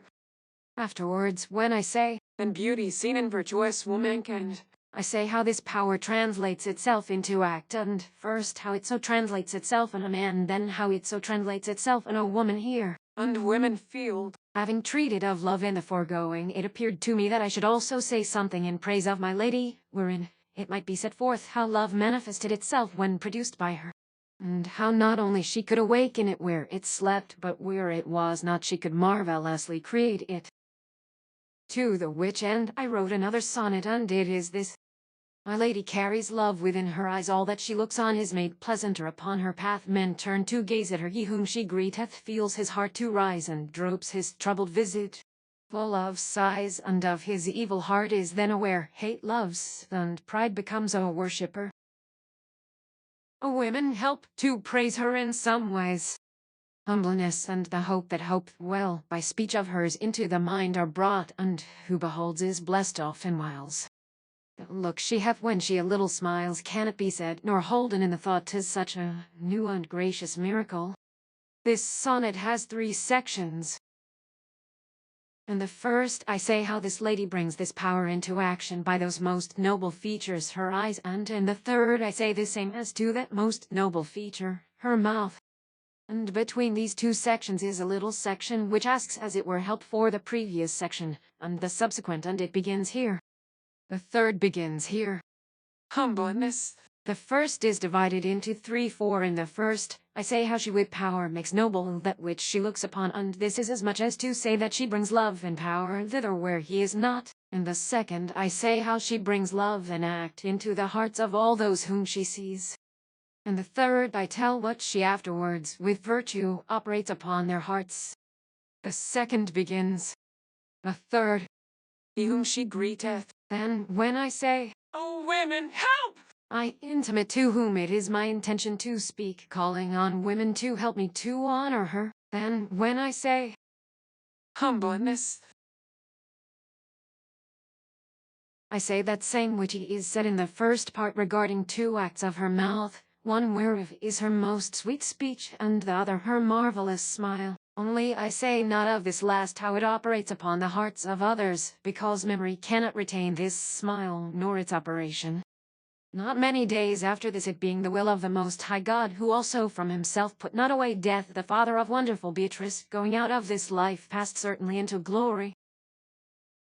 Thereby it happened, as of very sooth it might not be otherwise, that this lady was made full of the bitterness of grief, seeing that such a parting is very grievous unto those friends who are left, and that no other friendship is like to that between a good parent and a good child. And furthermore, considering that this lady was good in the supreme degree, and her father, as by many it hath been truly averred of exceeding goodness, and because it is the usage of that city that men meet with men in such a grief, and women with women, certain ladies of her companionship gathered themselves unto Beatrice, where she kept alone in her weeping, and as they passed in and out, I could hear them speak concerning her, how she wept. At length 2 of them went by me, who said, certainly she grieveth in such sort, that one might die for pity beholding her. and feeling the tears upon my face, I put up my hands to hide them, and had it not been that I hoped to hear more concerning her, seeing that where I sat her friends passed continually in and out, I should assuredly have gone thence to be alone, when I felt the tears come. But as I still sat in that place, certain ladies again passed near me, who were saying among themselves, which of us shall be joyful any more, who have listened to this lady in her piteous sorrow? And there were others who said as they went by me, He that sitteth here could not weep more if he had beheld her as we have beheld her. He is so altered, that he seemeth not as himself. And still as the ladies passed to and fro, I could hear them speak after this fashion of her and of me. Wherefore afterwards, having considered and perceiving that there was herein matter for poesy, I resolved that I would write certain rhymes in the which should be contained all that those ladies had said. And because I would willingly have spoken to them if it had not been for discreetness, I made in my rhymes as though I had spoken and they had answered me. And thereof I wrote 2 sonnets, and the first of which I addressed them as I would fain have done, and in the second related their answer, using the speech that I had heard from them as though it had been spoken unto myself. And the sonnets are these: You that thus wear a modest countenance, with lids weighed down by the heart's heaviness, whence come you, that among you every face appears the same for its pale troubled glance? Have you beheld my lady's face, perchance, bowed with a grief that love makes full of grace? Say now, This thing is thus, as my heart says, marking your grave and sorrowful advance, and if indeed you come from where she sighs and mourns, may it please you for his heart's relief to tell how it fares with her unto him who knows that you have wept seeing your eyes, and is so grieved with looking on your grief that his heart trembles and his sight grows dim. This sonnet is divided into 2 parts. In the first, I call and ask these ladies whether they come from her, telling them that I think they do, because they return the nobler. In the second, I pray them to tell me of her, and the second begins here. Canst thou indeed be he that still would sing of our dear lady unto none but us? For though thy voice confirms that it is thus, thy visage might another witness bring. And wherefore is thy grief so sore a thing, that grieving thou makest others dolorous? Hast thou too seen her weep, that thou from us canst not conceal thine inward sorrowing? Nay, leave our woe to us, let us alone 'twere sin if one should strive to soothe our woe, for in her weeping we have heard her speak. Also her looks so full of her heart's moan, that they who should behold her looking so must fall as wound, feeling all life grow weak. This sonnet has 4 parts, as the ladies in whose person I reply had 4 forms of answer. And because these are sufficiently shown above, I stay not to explain the purport of the parts, and therefore I only discriminate them. The second begins here. and wherefore is thy grief? The third here. Hey, leave our woe. Also her look. A few days after this my body became afflicted with a painful infirmity, whereby I suffered bitter anguish for many days, which at last brought me into such weakness that I could no longer move. And I remember that on the 9th day, being overcome with intolerable pain, a thought came into my mind concerning my lady, but when it had a little nourished this thought, my mind returned to its brooding over mine enfeebled body. And then, perceiving how frail a thing life is, even though health keep with it, the matter seemed to me so pitiful that I could not choose but weep, and weeping, I said within myself, Certainly, it must sometime come to pass that the very gentle Beatrice will die. and, feeling bewildered, I closed mine eyes, and my brain began to be in travail as the brain of one frantic, and to have such imaginations as here follow. And at the first it seemed to me that I saw certain faces of women with their hair loosened, which called out to me. After the which, other terrible and unknown appearances said unto me, Thou art dead. At length, as my fantasy held on in its wanderings, I came to be I knew not where, and to behold a throng of dishevelled ladies, wonderfully sad, who kept going hither and thither, weeping. And the sun went out so that the stars showed themselves, and they were of such a color that I knew they must be weeping, and it seemed to me that the birds fell dead out of the sky, and that there were great earthquakes. With that, while I wandered in my trance, and was filled with a grievous fear, I conceived that a certain friend came unto me and said, Hast thou not heard?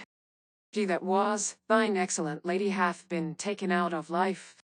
And I began to weep very piteously, and not only in mine imagination, but with mine eyes, which were wet with tears. And I seemed to look towards heaven, and to behold a multitude of angels who were returning upwards, having before them an exceedingly white cloud, and these angels were singing together gloriously, and the words of their song were these. And there was no more that I heard. Then my heart, that was so full of love, said unto me, It is true that our lady lieth dead. And it seemed to me that I went to look upon the body wherein that blessed and most noble spirit had had its abiding place. And so strong was this idle imagining, that it made me to behold my lady in death, whose head certain ladies seemed to be covering with a white veil, and who was so humble of her aspect that it was as though she had said, I have attained to look on the beginning of peace. And therewithal I came unto such humility by the sight of her, that I cried out upon death, saying, Now come unto me, and be not bitter against me any longer. Surely, there where thou hast been, thou hast learned gentleness. Wherefore come now unto me, you do greatly desire thee. Seest thou not that I wear thy color already? And when I had seen all those offices performed that are fitting to be done unto the dead, it seemed to me that I went back unto mine own chamber, and looked up towards heaven. And so strong was my fantasy, that I wept again in very truth, and said with my true voice, O excellent soul, how blessed is he that now looketh upon thee. And as I said these words with a painful anguish of sobbing and another prayer unto death, a young and gentle lady, who had been standing beside me where I lay, conceiving that I wept and cried out because of the pain of mine infirmity, was taken with trembling, and began to shed tears. Whereby other ladies who were about the room, becoming aware of my discomfort by reason of the moan that she made, who indeed was of my very near kindred, led her away from where I was, and then set themselves to awaken me, thinking that I dreamed, and saying, Sleep no longer, and be not disquieted. Then by their words this strong imagination was brought suddenly to an end at the moment that I was about to say, O Beatrice, peace be with thee. And already I had said, when being aroused, I opened mine eyes, and knew that it had been a deception. But albeit I had indeed uttered her name, yet my voice was so broken with sobs, that it was not understood by these ladies, so that in spite of the sore shame that I felt, I turned towards them by love's counselling. And when they beheld me, they began to say, He seemeth as one dead. And to whisper among themselves, Let us strive if we may not comfort him. Whereupon they spake to me many soothing words, and questioned me moreover touching the cause of my fear. And I, being somewhat reassured, and having perceived that it was a mere fantasy, said unto them, This thing it was that made me afeard.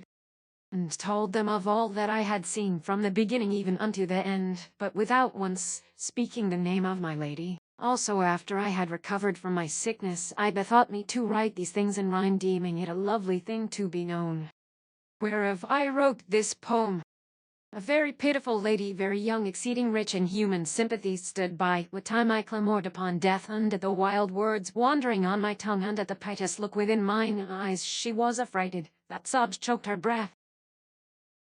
So by her weeping where I lay beneath, some other gentle ladies came to know my state, and made her go afterward, bending themselves over me. One said, Waken thee, what thing thy sleep disquieteth? With that my soul woke up from its eclipse, the while my lady's name rose to my lips, but uttered in a voice so broken, so feeble with agony of tears, that I alone might hear it in my heart, and though that look was on my visage then which he who is ashamed so plainly wears, love made that I through shame held not apart, but gazed upon them.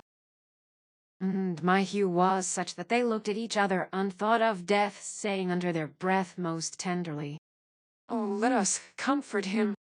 What dream was thine, that it hath shaken thee so much? And when I was a little comforted, This, ladies, was the dream I dreamt, and I became so humble in my grief, seeing in her such deep humility, that I said, Death, I hold thee passing good henceforth, and a most gentle sweet relief. Since my dear love has chosen to dwell with thee, pity, not hate, is thine and well understood. Oh, I do so desire to see thy face, that I am like as one who nears the tomb, my soul entreats thee, come.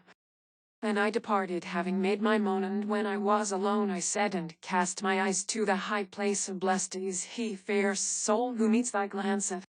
Just then you woke me of your complaisance. This poem has two parts. In the first, speaking to a person undefined, I tell how I was aroused from a vain fantasy by certain ladies, and how I promised them to tell what it was. In the second, I say how I told them. The second part begins here. I was a-thinking. The first part divides it into two. In the first, I tell that which certain ladies, and which one singly, did unsaid because of my fantasy before I had returned into my right senses. In the second, I tell what these ladies said to me after I had left off this wandering, and it begins here. Then, when I say, I was a-thinking, I say how I told them this my imagination, and concerning this, I have two parts. In the first, I tell in order this imagination. In the second, saying at what time they called me, I covertly thank them, and this part begins here. Just then you woke me. After this empty imagining, it happened on a day as I sat thoughtful, that I was taken with such a strong trembling at the heart, that it could not have been otherwise in the presence of my lady. Whereupon I perceived that there was an appearance of love beside me, and I seemed to see him coming from my lady, and he said not aloud but within my heart, Now take heed that thou bless the day when I entered into thee, for it is fitting that thou shouldst do so. And with that my heart was so full of gladness that I could hardly believe it to be of very truth mine own heart and not another. A short while after these words, which my heart spoke to me with the tongue of love, I saw coming towards me a certain lady who was very famous for her beauty, and of whom that friend whom I have already called the first among my friends had long been enamored. This lady's right name was Joan, but because of her comeliness, or at least it was so imagined, she was called of many Primavera Spring, and went by that name among them. Then looking again, I perceived that the most noble Beatrice followed after her.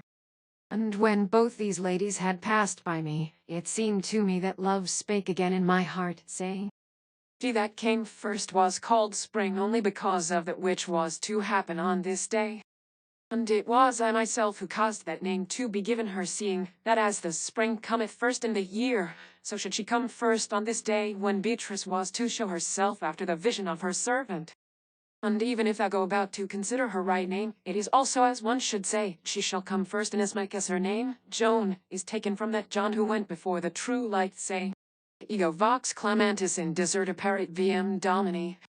And also it seemed to me that he added other words, to wit, He who should inquire delicately touching this matter could not but call Beatrice by mine own name, which is to say, love beholding her so like unto me. There is a play in the original upon the words primavera spring and primavera she shall come first, to which I've given as near an equivalent as I could. I am the voice of one crying in the wilderness, prepare ye the way of the Lord.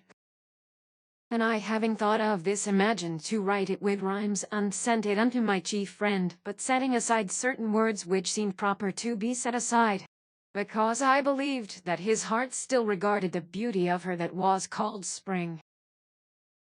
That is, as I understand it, suppressing from delicacy towards his friend the words in which love describes Joan as merely the forerunner of Beatrice.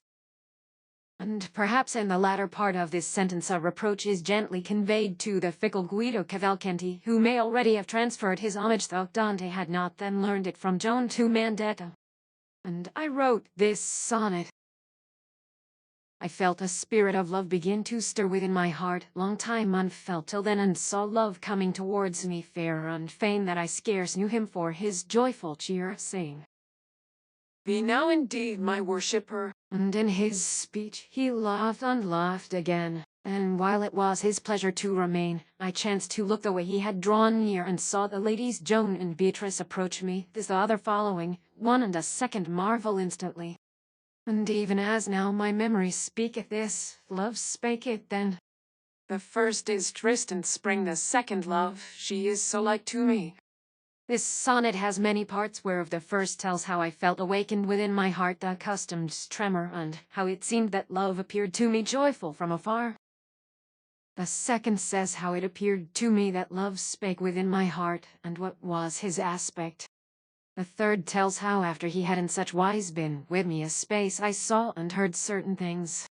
The second part begins here, saying, Be now. The third here, and while it was his pleasure. The third part divides into two. In the first I say what I saw. In the second I say what I heard, and it begins here. Love spake it then. It might be here objected unto me, and even by one worthy of controversy, that I have spoken of love as though it were a thing outward and visible, not only a spiritual essence, but as a bodily substance also. Which thing in absolute truth is a fallacy, love not being of itself a substance, but an accident of substance. Yet that I speak of love as though it were a thing tangible, and even human, appears by three things which I say thereof. And firstly, I say that I perceived love coming towards me, whereby, seeing that to come bespeaks locomotion, and seeing also how philosophy teacheth us that none but a corporeal substance hath locomotion, it seemeth that I speak of love as of a corporeal substance. And secondly, I say that love smiled, and thirdly, that love spake faculties, and especially the risible faculty which appear proper unto men, whereby it further seemeth that I speak of love as of a man. Now that this matter may be explained as is fitting, it must first be remembered that anciently they who wrote poems of love wrote not in the vulgar tongue, but rather certain poets in the Latin tongue. I mean, among us, although perchance the same may have been among others, and although likewise as among the Greeks they were not writers of spoken language, but men of letters treated of these things. And indeed it is not a great number of years since poetry began to be made in the vulgar tongue, the writing of rhymes in spoken language corresponding to the writing in meter of Latin verse by a certain analogy. And I say that it is but a little while, because if we examine the language of Oko and the language of C, we shall not find in those tongues any written thing of an earlier date than the last 150 years. Also, the reason why certain of a very mean sort obtained at the first some fame as poets is, that before them no man had written verses in the language of C, and of these, the first was moved to the writing of such verses by the wish to make himself understood of a certain lady, unto whom Latin poetry was difficult. This thing is against such as rhyme concerning other matters than love, that mode of speech having been first used for the expression of love alone. Wherefore, seeing that poets have a license allowed them that is not allowed unto the writers of prose, and seeing also that they write in rhyme are simply poets in the vulgar tongue, it becomes fitting and reasonable that a larger license should be given to these than to other modern writers, and that any metaphor or rhetorical similitude which is permitted unto poets should also be counted not unseemly in the rheymers of the vulgar tongue. Thus, if we perceive that the former have caused inanimate things to speak as though they had sense and reason, and to discourse, one with another, yea, and not only actual things, but such also as have no real existence, seeing that they have made things which are not to speak, and oftentimes written of those which are merely accidents, as though they were substances and things human. It should therefore be permitted to the latter to do the like, which is to say, not inconsiderately, but with such sufficient motive as may afterwards be set forth in prose. On reading Dante's treatise De Vulgare Eloquio, it will be found that the distinction which he intends here is not between one language or dialect and another, but between, that is, the language handed down from mother to son without any conscious use of grammar or syntax, and language as regulated by grammarians and the laws of literary composition, and which Dante calls simple grammar. A great deal might be said on the bearings of the present passage, but it is no part of my plan to enter on such questions, i.e., the languages of Provence and Tuscany. It strikes me that this curious passage furnishes a reason hitherto, I believe, overlooked by Dante, put such of his lyrical poems as relate to philosophy into the form of love poems. He liked writing in Italian rhyme rather than Latin meter. He thought Italian rhyme ought to be confined to love poems, therefore whatever he wrote at this age had to take the form of a love poem. Thus any poem by Dante not concerning love is later than his 27th year, 12,912, when he wrote the prose of the Vita Nuova, the poetry having been written earlier at the time of the events referred to. That the Latin poets have done thus appears through Virgil, where he saith that Juno, to wit, a goddess hostile to the Trojans, spake unto all us, master of the wind, as it is written in the first book of the Aeneid, Old Namco Tibi, etc., and that this master of the winds made reply to us, O Regina, quid optus explorer labor mei jussice pesser fas est.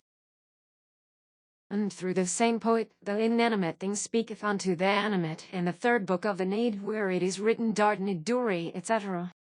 With Luke, and the animate thing speaketh to the inanimate, as thus multum, Roma, tamen deb civilibus armis. In Horace, man is made to speak to his own intelligence as unto another person, and not only hath Horace done this, but herein he followeth the excellent Homer, as thus in his Poetics Dic me, Musum verum, etc. Through Ovid, love speaketh as a human creature, in the beginning of his discourse De Remediis Amoris, as thus bella me video bella parenterate. By which ensamples, this thing shall be made manifest unto such as may be offended at any part of this my book. And lest some of the common sort should be moved to jeering hear it, I will here add that neither did these ancient poets speak thus without consideration, nor should they who are makers of rhyme in our day write after the same fashion, having no reason in what they write. For it were a shameful thing if one should rhyme under the semblance of metaphor or rhetorical similitude, and afterwards, being questioned thereof, should be unable to rid his words of such semblance unto their right understanding. Of whom, to wit, of such as rhyme thus foolishly, myself and the first among my friends do know many. But returning to the matter of my discourse, this excellent lady, of whom I spake in what hath gone before, came at last into such favor with all men, that when she passed anywhere folk ran to behold her, which thing was a deep joy to me. And when she drew near unto any, so much truth and simpleness entered into his heart, that he dared neither to lift his eyes nor to return her salutation, and unto this, many who have felt it can bear witness. She went along crowned and clothed with humility, showing no whit of pride in all that she heard and saw, and when she had gone by, it was said of many, This is not a woman, but one of the beautiful angels of heaven. And there were some that said, This is surely a miracle, blessed be the Lord, who hath power to work thus marvelously. I say of very sooth that she showed herself so gentle and so full of all perfection, that she bred in those who looked upon her a soothing quiet beyond any speech, neither could any look upon her without sighing immediately. These things, and things yet more wonderful, were brought to pass through her miraculous virtue. Wherefore, I, considering thereof and wishing to resume the endless tale of her praises, resolved to write somewhat wherein I might dwell on her surpassing influence, to the end that not only they who had beheld her, but others also, might know as much concerning her as words could give to the understanding. And it was then that I wrote this sonnet. My lady looks so gentle and so pure when yielding salutation by the way, that the tongue trembles and has naught to say, and the eyes which fain would see may not endure. And still amid the praise she hears secure, she walks with humbleness for her race, seeming a creature sent from heaven to stay on earth, and show a miracle made sure. She is so pleasant in the eyes of men that through the sight the inmost heart doth gain a sweetness which needs proof to know it by, and from between her lips there seems to move a soothing essence that is full of love, saying forever to the spirit. This sonnet is so easy to understand from what is afore narrated that it needs no division, and therefore, leaving it, I say also that this excellent lady came into such favor with all men, that not only she herself was honored and commended, but through her companionship, honor and commendation came unto others. Wherefore I, perceiving this and wishing that it should also be made manifest to those that beheld it not, wrote the sonnet here following, wherein is signified the power which her virtue had upon other ladies. For certain he hath seen all perfectness who among other ladies hath seen mine. They that go with her humbly should combine to thank their God for such peculiar grace. So perfect is the beauty of her face, that it begets in no wise any sign of envy, but draws round her a clear line of love and blessed faith and gentleness. Merely the sight of her makes all things bow, not she herself alone is holier than all, but hers through her are raised above. From all her acts such lovely graces flow, that truly one may never think of her without a passion of exceeding love. This sonnet has 3 parts. In the first, I say in what company this lady appeared most wondrous. In the second, I say how gracious was her society. In the third, I tell of the things which she with power worked upon others. The second begins here. They that go with her. The third here. So perfect. This last part divides into 3. In the first, I tell what she operated upon women, that is, by their own faculties. In the second, I tell what she operated in them through others.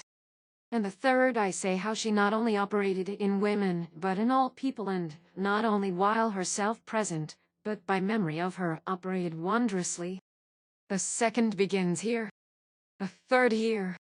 From all her acts. Whereafter on a day, I began to consider that which I had said of my lady, to wit in these 2 sonnets aforegone, and becoming aware that I had not spoken of her immediate effect on me at that especial time, it seemed to me that I had spoken defectively. Whereupon I resolved to write somewhat of the manner wherein I was then subject to her influence, and of what her influence then was. And conceiving that I should not be able to say these things in the small compass of a sonnet, I began therefore a poem with this beginning. Love hath so long possessed me for his own, and made his lordship so familiar, that he who at first irked me is now grown unto my heart as its best secrets are. And thus when he in such sore wise doth mar my life, that all its strength seems gone from it, mine inmost being then feels thoroughly quit of anguish, and all evil keeps afar. Love also gathers to such power in me that my sighs speak, each one a grievous thing, always soliciting my lady's salutation piteously. Whenever she beholds me, it is so, who is more sweet than any words can show. Quomotus sedit solus civitas plena populo. Facta est quasi vidua domina gentium. How doth a city sit solitary that was full of people? How is she become as a widow, she that was great among the nations? I was still occupied with this poem, having composed thereof only the above written stanza, when the Lord God of justice called my most gracious lady unto himself, that she might be glorious under the banner of that blessed Queen Mary, whose name had always a deep reverence in the words of holy Beatrice. And because haply it might be found good that I should say somewhat concerning her departure, I will herein declare what are the reasons which make that I shall not do so. And the reasons are 3. The first is that such matter belongeth not of right to the present argument, if one consider the opening of this little book. The second is that even though the present argument required it, my pen doth not suffice to write in a fit manner of this thing. And the third is that were it both possible and of absolute necessity, it would still be unseemly for me to speak thereof, seeing that thereby it must behove me to speak also mine own praise, a thing that in whosoever doth it is worthy of blame. For the which reasons I will leave this matter to be treated of by some other than myself. Nevertheless, as the number 9, which number hath often had mention in what hath gone before, and not as it might appear without reason, seems also to have borne a part in the manner of her death, it is therefore right that I should say somewhat thereof. And for this cause, having first said what was the part it bore herein, I will afterwards point out a reason which made that this number was so closely allied unto my lady. I say then that according to the division of time in Italy, her most noble spirit departed from among us in the first hour of the 9th day of the month. And according to the division of time in Syria in the 9th month of the year, seeing that Tismim, which with us is October, is there the first month. Also she was taken from among us in that year of our reckoning, to wit, of the years of our Lord, in which the perfect number was 9 times multiplied within that century wherein she was born into the world, which is to say, the 13th century of Christians. Beatrice Portinari will thus be found to have died during the first hour of the 9th of June, 1290. And from what Dante says at the commencement of this work, viz., that she was younger than himself by 8 or 9 months, it may also be gathered that her age at the time of her death was 24 years and 3 months. Perfect number mentioned in the present passage is the number 10, and touching the reason why this number was so closely allied unto her, it may peradventure be this. According to Ptolemy and also to the Christian verity, the revolving heavens are 9, and according to the common opinion among astrologers, these 9 heavens together have influence over the earth. Wherefore it would appear that this number was thus allied unto her for the purpose of signifying that at her birth all these 9 heavens were at perfect unity with each other as to their influence. This is one reason that may be brought but more narrowly considering, and according to the infallible truth, this number was her own self, that is to say, by similitude. As thus, the number 3 is the root of the number 9, seeing that without the interposition of any other number, being multiplied merely by itself, it produceth 9, as we manifestly perceive that 3 times 3 are 9. Thus 3 being of itself the efficient of 9, and the great efficient of miracles being of himself 3 persons, to wit the Father, the Son, and the Holy Spirit, which being 3, are also one. This lady was accompanied by the number 9 to the end that men might clearly perceive her to be a 9, that is a miracle whose only root is the Holy Trinity. It may be that a more subtle person would find for this thing a reason of greater subtlety, but such is the reason that I find, and that liketh me best. After this most gracious creature had gone out from among us, the whole city came to be as it were widowed and despoiled of all dignity. And I left mourning in this desolate city, wrote unto the principal persons thereof in an epistle concerning its condition, taking for my commencement those words of Jeremias Commodus et sola civitas, etc. And I make mention of this, that none may marvel wherefore I set down these words before, in beginning to treat of her death. Also, if any should blame me, in that I do not transcribe that epistle whereof I have spoken, I will make it mine excuse that I began this little book with an intent that it should be written altogether in the vulgar tongue, wherefore, seeing that the epistle I speak of is in Latin, it belongeth not to mine undertaking, more especially as I know that my chief friend, for whom I write this book, wished also that the whole of it should be in the vulgar tongue. When mine eyes had wept for some while, until they were so weary with weeping that I could no longer through them give ease to my sorrow, I bethought me that a few mournful words might stand me instead of tears. And therefore I proposed to make a poem, that weeping I might speak therein of her for whom so much sorrow had destroyed my spirit, and I then began. The eyes that weep. That this poem may seem to remain the more widowed at its close, I will divide it before writing it, and this method I will observe henceforward. I say that this poor little poem has 3 parts. The first is a prelude, and the second I speak of her, and the third I speak pitifully to the poem. The second begins here. Beatrice is gone up. The third here. Weep, pitiful song of mine. The first divides into 3, and the first I say what moves me to speak, and the second I say to whom I mean to speak, and the third I say of whom I mean to speak. The second begins here, And because of often thinking. the third here, And I will say. then when I say, Beatrice is gone up. I speak of her, and concerning this, I have 2 parts. First, I tell the cause why she was taken away from us. Afterwards, I say how one weeps her parting, and this part commences here. This part divides into three. In the first I say who it is that weeps her not. In the second I say who it is that doth weep her. In the third I speak of my condition. The second begins here. But sighing comes on grief.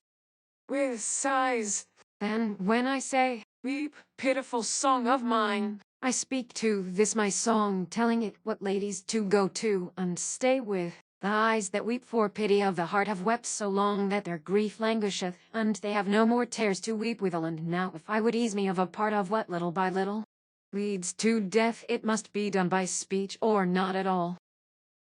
And because often thinking, I recall how it was pleasant ere she went afar to talk of her with you kind damosels. I talk with no one else but only with such hearts as women's are. And I will say, still sobbing as speech fails, that she hath gone to heaven suddenly, and hath left love below to mourn with me. Beatrice is gone up into high heaven, the kingdom where the angels are at peace, and lives with them, and to her friends is dead.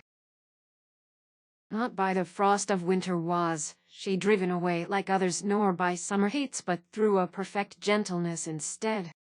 For from the lamp of her meek lullhead such an exceeding glory went up hence, that it woke wonder in the eternal sire, until a sweet desire entered him for that lovely excellence. So that he bade her to himself aspire, counting this weary and most evil place unworthy of a thing so full of grace. Wonderfully out of the beautiful form soared her clear spirit, waxing glad the while, and is in its first home there where it is. Who speaks thereof, and feels not the tears warm upon his face, must have become so vile as to be dead to all sweet sympathies. out upon him!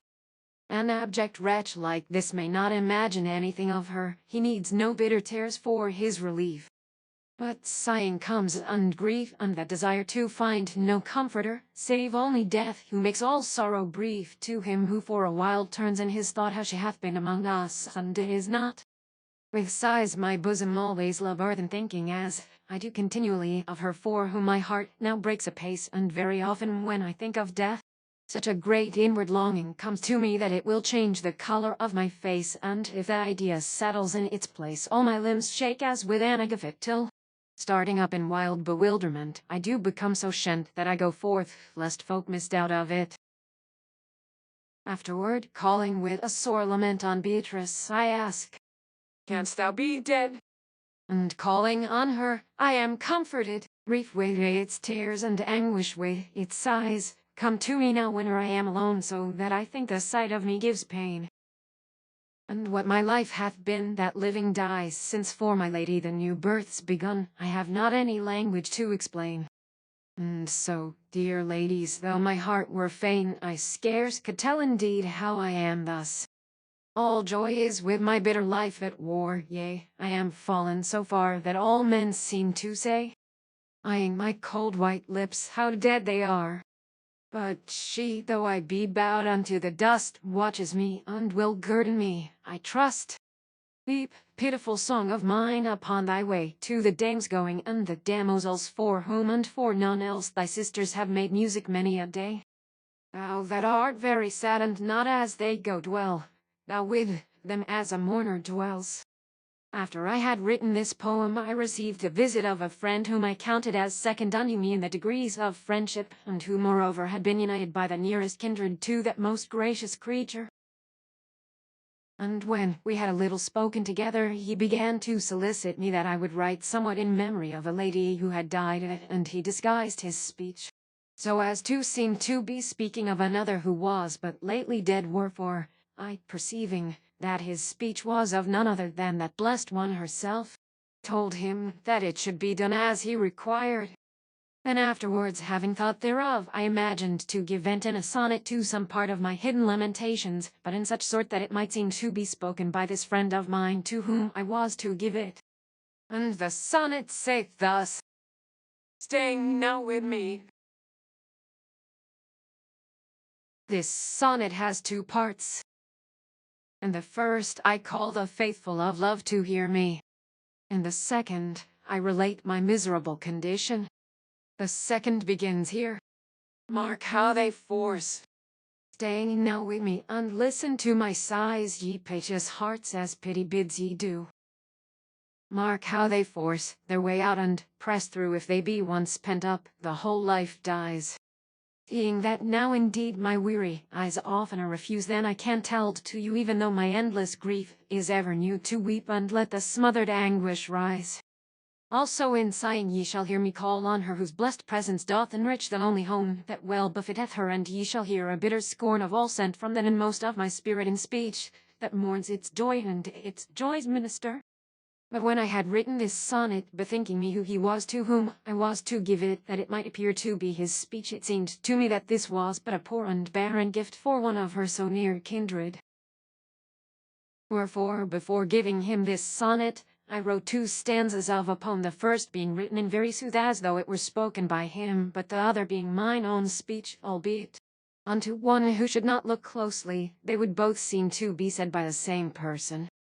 Nevertheless, looking closely, one must perceive that it is not so, inasmuch as one does not call this most gracious creature his lady, and the other does, as is manifestly apparent. And I gave the poem and the sonnet unto my friend, saying that I had made them only for him. Whatever while.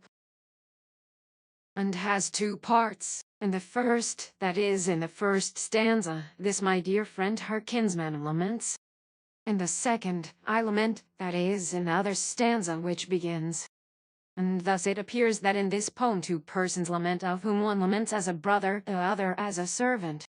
Whatever while the thought comes over me that I may not again behold that lady whom I mourn for, now about my heart my mind brings constantly so much of extreme pain that I say, soul of mine, why stayest thou? Truly the anguished soul that we must bow beneath until we win out of this life, gives me full oft a fear that trembleth, so that I call on death even as on sleep one calleth after strife, saying, come unto me. Life showeth grim and bare, and if one dies, I envy him.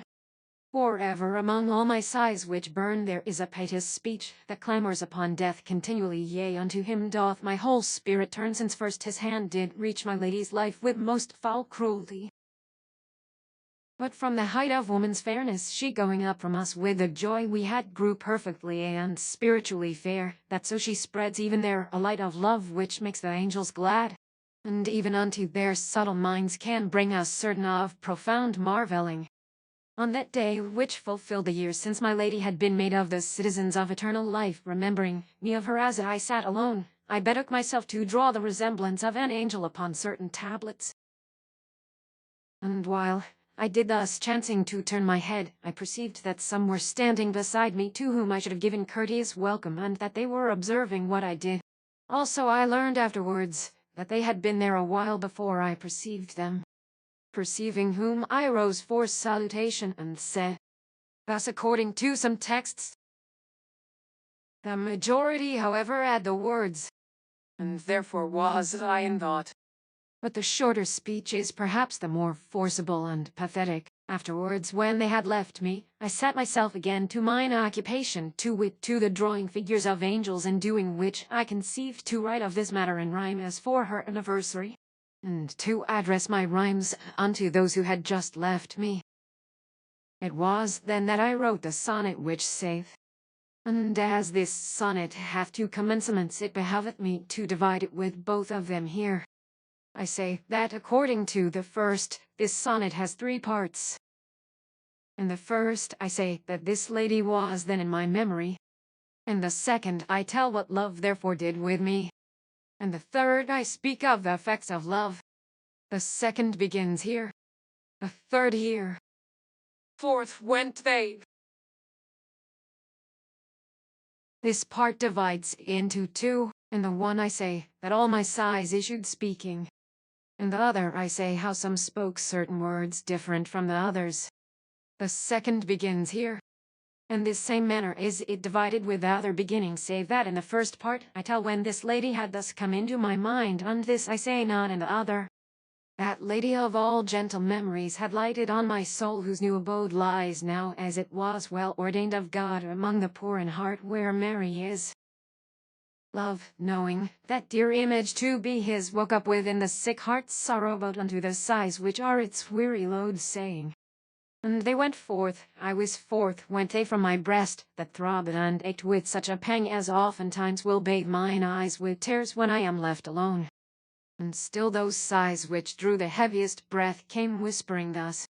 O noble intellect! It is a year today that thou art gone. That lady of all gentle memories had lighted on my soul, for whose sake flowed the tears of love, in whom a power abode which led you to observe while I did this. Love, knowing that dear image to be his, etc. And having sat for some space sorely in thought because of the time that was now past, I was so filled with dolorous imaginings that it became outwardly manifest in mine altered countenance. Whereupon, feeling this and being in dread lest any should have seen me, I lifted mine eyes to look, and then perceived a young and very beautiful lady, who was gazing upon me from a window with a gaze full of pity, so that the very sum of pity appeared gathered together in her. And seeing that unhappy persons, when they beget compassion in others, are then most moved unto weeping, as though they also felt pity for themselves, it came to pass that mine eyes began to be inclined unto tears. Wherefore, becoming fearful lest I should make manifest mine abject condition, I rose up, and went where I could not be seen of that lady, saying afterwards within myself, Certainly with her also must abide most noble love. and with that I resolved upon writing a sonnet, wherein, speaking unto her, I should say all that I have just said. And as this sonnet is very evident, I will not divide it. Mine eyes beheld a blessed pity spring into thy countenance immediately a while agone, when thou beheldst in me the sickness only hidden grief can bring. And then I knew thou wast considering how abject and forlorn my life must be, and I became afraid that thou shouldst see my weeping and account it a base thing. Therefore, I went out from thee, feeling how the tears were straightway loosened at my heart beneath thine eyes' compassionate control. And afterwards, I said within my soul, Oh! With this lady dwells the counterpart of the same love who holds me weeping now. It happened after this that whensoever I was seen of this lady, she became pale and of a piteous countenance, as though it had been with love, whereby she remembered me many times of my own most noble lady, who was wont to be of a like paleness. And I know that often, when I could not weep nor in any way give ease unto mine anguish, I went to look upon this lady, who seemed to bring the tears into my eyes by the mere sight of her. Of the which thing I bethought me to speak unto her in rhyme, and then made this sonnet which begins, and which is plain without being divided by its exposition aforesaid. Love's pallor and the semblance of deep ruth were never yet shown forth so perfectly in any lady's face, chancing to see grief's miserable countenance uncouth, as in thine, lady. They have sprung too soon, when in mine anguish thou hast looked on me, until sometimes it seems as if through thee my heart might almost wander from its truth. Yet so it is I can't hold mine eyes from gazing very often upon thine, in the sore hope to shed those tears they keep, and at such time thou mak'st the pent tears rise even to the brim, till the eyes waste and pine, yet cannot they, while thou art present, weep. At length, by the constant sight of this lady, mine eyes began to be gladdened overmuch with her company, through which thing many times I had much unrest, and rebuked myself as a base person also. Many times I cursed the unsteadfastness of mine eyes, and said to them inwardly, Was not your grievous condition of weeping wont one while to make others weep? And will ye now forget this thing because a lady looketh upon you? Whoso looketh merely in compassion of the grief ye then showed for your own blessed lady. But whatso ye can that do ye accursed eyes? Many a time will I make you remember it. For never, till death dry you up, should ye make an end of your weeping.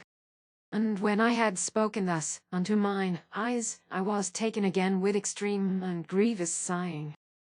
And to the end that this inward strife which I had undergone might not be hidden from all saving the miserable wretch who endured it, I proposed to write a sonnet, and to comprehending it this horrible condition. And I wrote this, which begins, The very bitter weeping. The sonnet has two parts. In the first I speak to my eyes as my heart spoke within myself. In the second, I remove a difficulty, showing who it is that speaks thus, and this part begins here. It well might receive other divisions also, but this would be useless, since it is manifest by the preceding exposition. The very bitter weeping that ye made so long a time together, eyes of mine, was wont to make the tears of pity shine in other eyes full oft, as I have said. But now this thing were scarce remembered if I on my part fully would combine with you, and not recall each ancient sign of grief.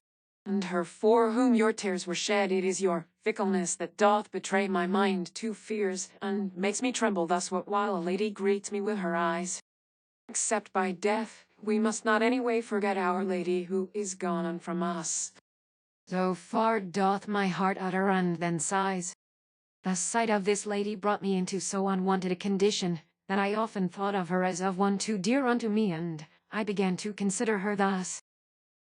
This lady is young, beautiful, gentle, and wise. Perchance it was Love himself who set her in my path, that so my life might find peace. And there were times when I thought yet more fondly, until my heart consented unto its reasoning. But when it had so consented, my thought would often turn round upon me as moved by reason, and cause me to say within myself, what hope is this which would console me after so base a fashion, and which hath taken the place of all other imagining? Also there was another voice within me, that said, and wilt thou, having suffered so much tribulation through love, not escape while yet thou mayst from so much bitterness? Thou must surely know that this thought carries with it the desire of love, and drew its life from the gentle eyes of that lady who vouchsafed thee so much pity. Wherefore I, having striven sorely and very often with myself, bethought me to say somewhat thereof in rhyme. And seeing that in the battle of doubts the victory most often remained with such as inclined towards the lady of whom I speak, it seemed to me that I should address this sonnet unto her. And the first line whereof I call that thought which spake of her a gentle thought, only because it spoke of one who was gentle, being of itself most vile. Boccaccio tells us that Dante was married to Gemma Donati about a year after the death of Beatrice. Can Gemma then be the lady of the window? His love for whom Dante so contends, such a passing conjecture when considered together with the interpretation of this passage in Dante's later work the Convito, would of course imply an admission of what I believe to lie at the heart of all true Dantesque commentary, that is, the existence always of the actual events even where the allegorical superstructure has been raised by Dante himself. In this sonnet I make myself into two, according as my thoughts were divided, one from the other. The one part I call heart, that is appetite, the other soul, that is reason, and I tell what one saith to the other, and that it is fitting to call the appetite heart, and the reason soul, is manifest enough to them to whom I wish this to be open. True it is that in the preceding sonnet I take the part of the heart against the eyes, and that appears contrary to what I say in the present, and therefore I say that there also by the heart, I mean appetite, because yet greater was my desire to remember my most gentle lady, than to see this other, although indeed I had some appetite towards her, but it appeared slight. Wherefrom it appears that the one statement is not contrary to the other. This sonnet has three parts. In the first, I begin to say to this lady how my desires turn all towards her. In the second, I say how the soul, that is, the reason, speaks to the heart, that is, to the appetite. In the third, I say how the latter answers. The second begins here. And what is this?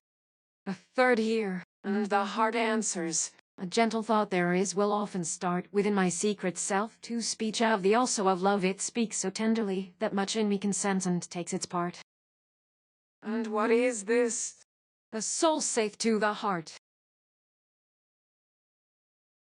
that cometh thus to comfort thee and me, and thence where it would dwell, thus potently can drive all other thoughts by its strange art. Be no more its strife twixt doubt and doubt. This is love's messenger, and speaketh but his words from him received, and all the strength it owns, and all the life it draweth from the gentle eyes of her who, looking on our grief, hath often grieved. But against this adversary of reason there rose up in me on a certain day about the 9th hour a strong visible fantasy, wherein I seemed to behold the most gracious Beatrice, habited in that crimson raiment which she had worn when I had first beheld her. Also she appeared to me of the same tender age as then.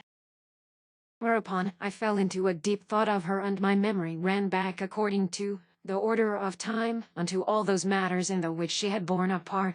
And my heart began painfully to repent of the desire by which it had so basely let itself be possessed during so many days, contrary to the constancy of reason. And then this evil desire being quite gone from me, all my thoughts turned again unto their excellent Beatrice. And I say most truly, that from that hour I thought constantly of her with a whole humbled and ashamed heart, the which became often manifest in sighs that had among them the name of that most gracious creature, and how she departed from us. Also it would come to pass very often through the bitter anguish of some one thought that I forgot both it and myself, and where I was. By this increase of sighs my weeping, which before had been somewhat lessened, increased in like manner, so that mine eyes seemed to long only for tears and to cherish them, and came at last to be circled about with red as though they had suffered martyrdom, neither were they able to look again upon the beauty of any face that might again bring them to shame and evil, from which things it will appear that they were fitly guerdoned for their unsteadfastness. Wherefore, I wishing that mine abandonment of all such evil desires and vain temptations should be certified and made manifest, beyond all doubts which might have been suggested by the rhymes aforewritten, proposed to write a sonnet wherein I should express this purport.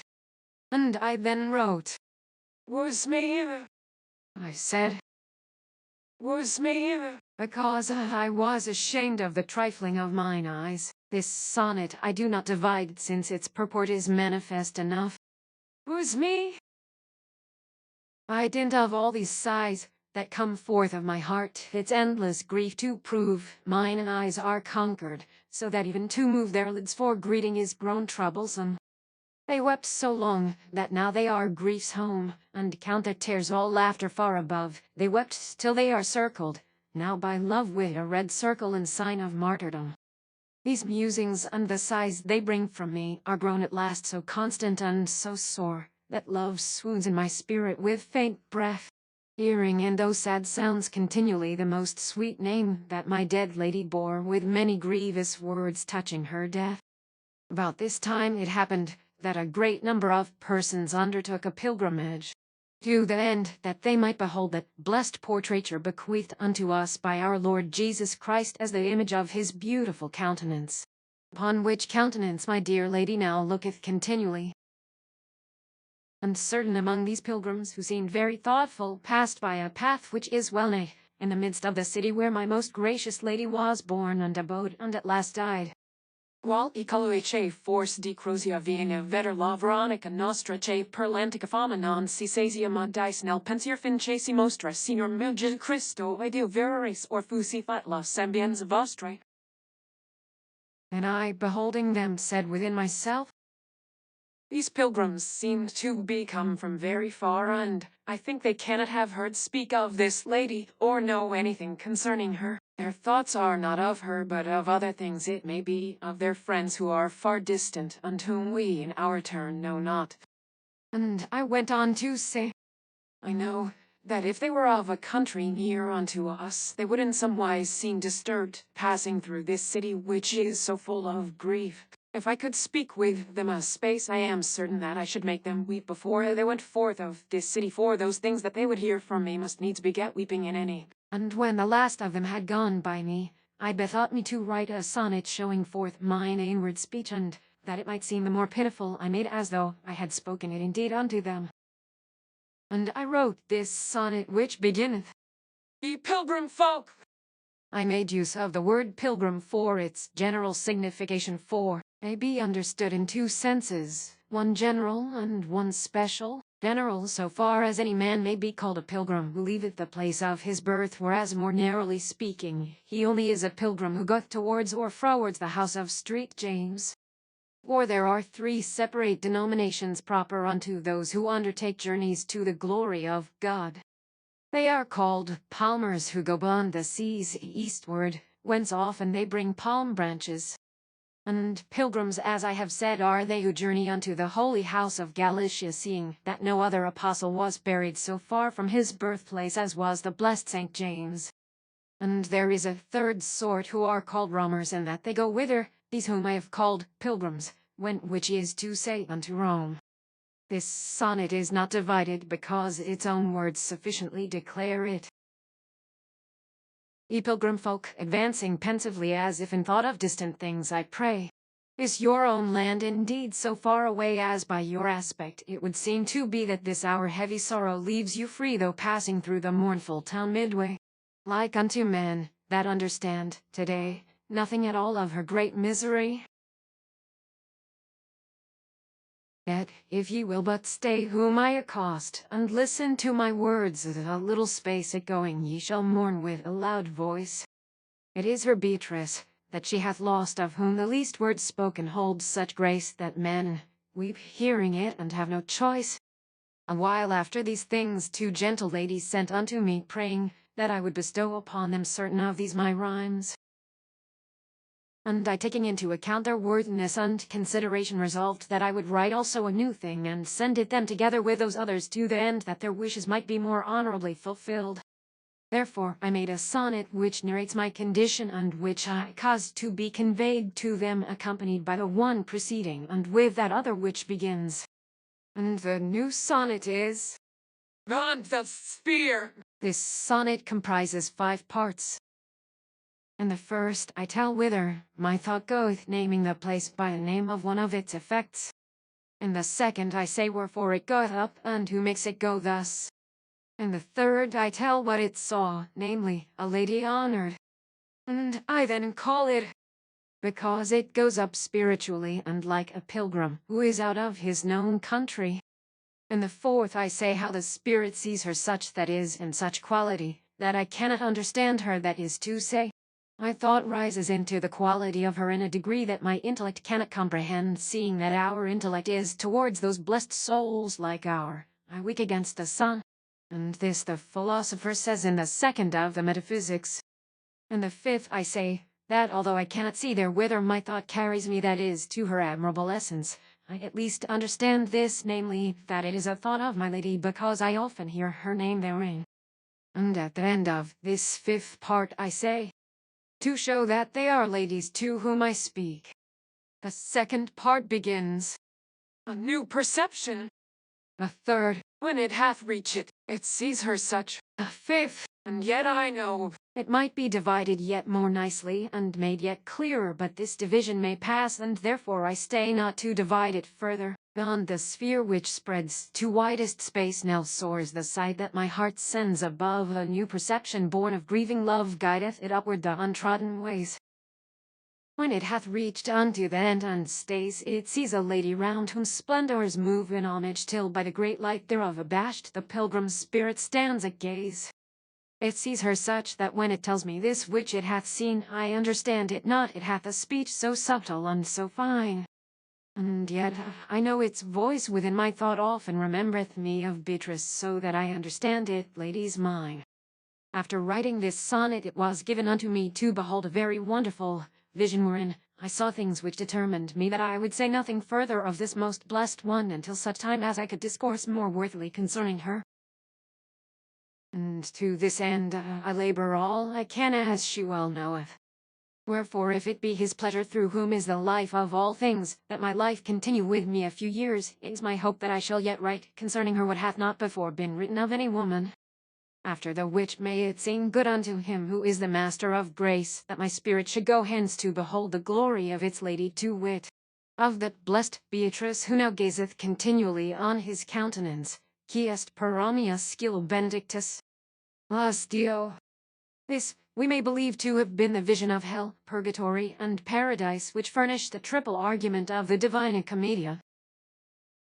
The Latin words ending the Vita Nuova are almost identical with those at the close of the letter, in which Dante, on concluding the paradise and accomplishing the hope here expressed, dedicates his great work to Can Gran della Scala, who is blessed throughout all ages.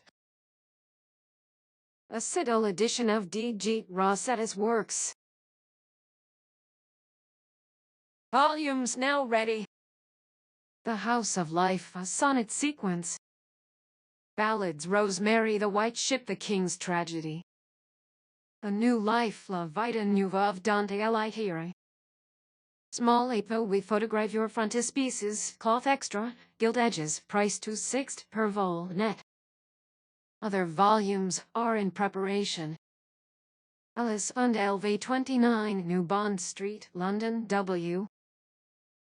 Original spelling and punctuation have been preserved. Minor typographical errors have been corrected without note.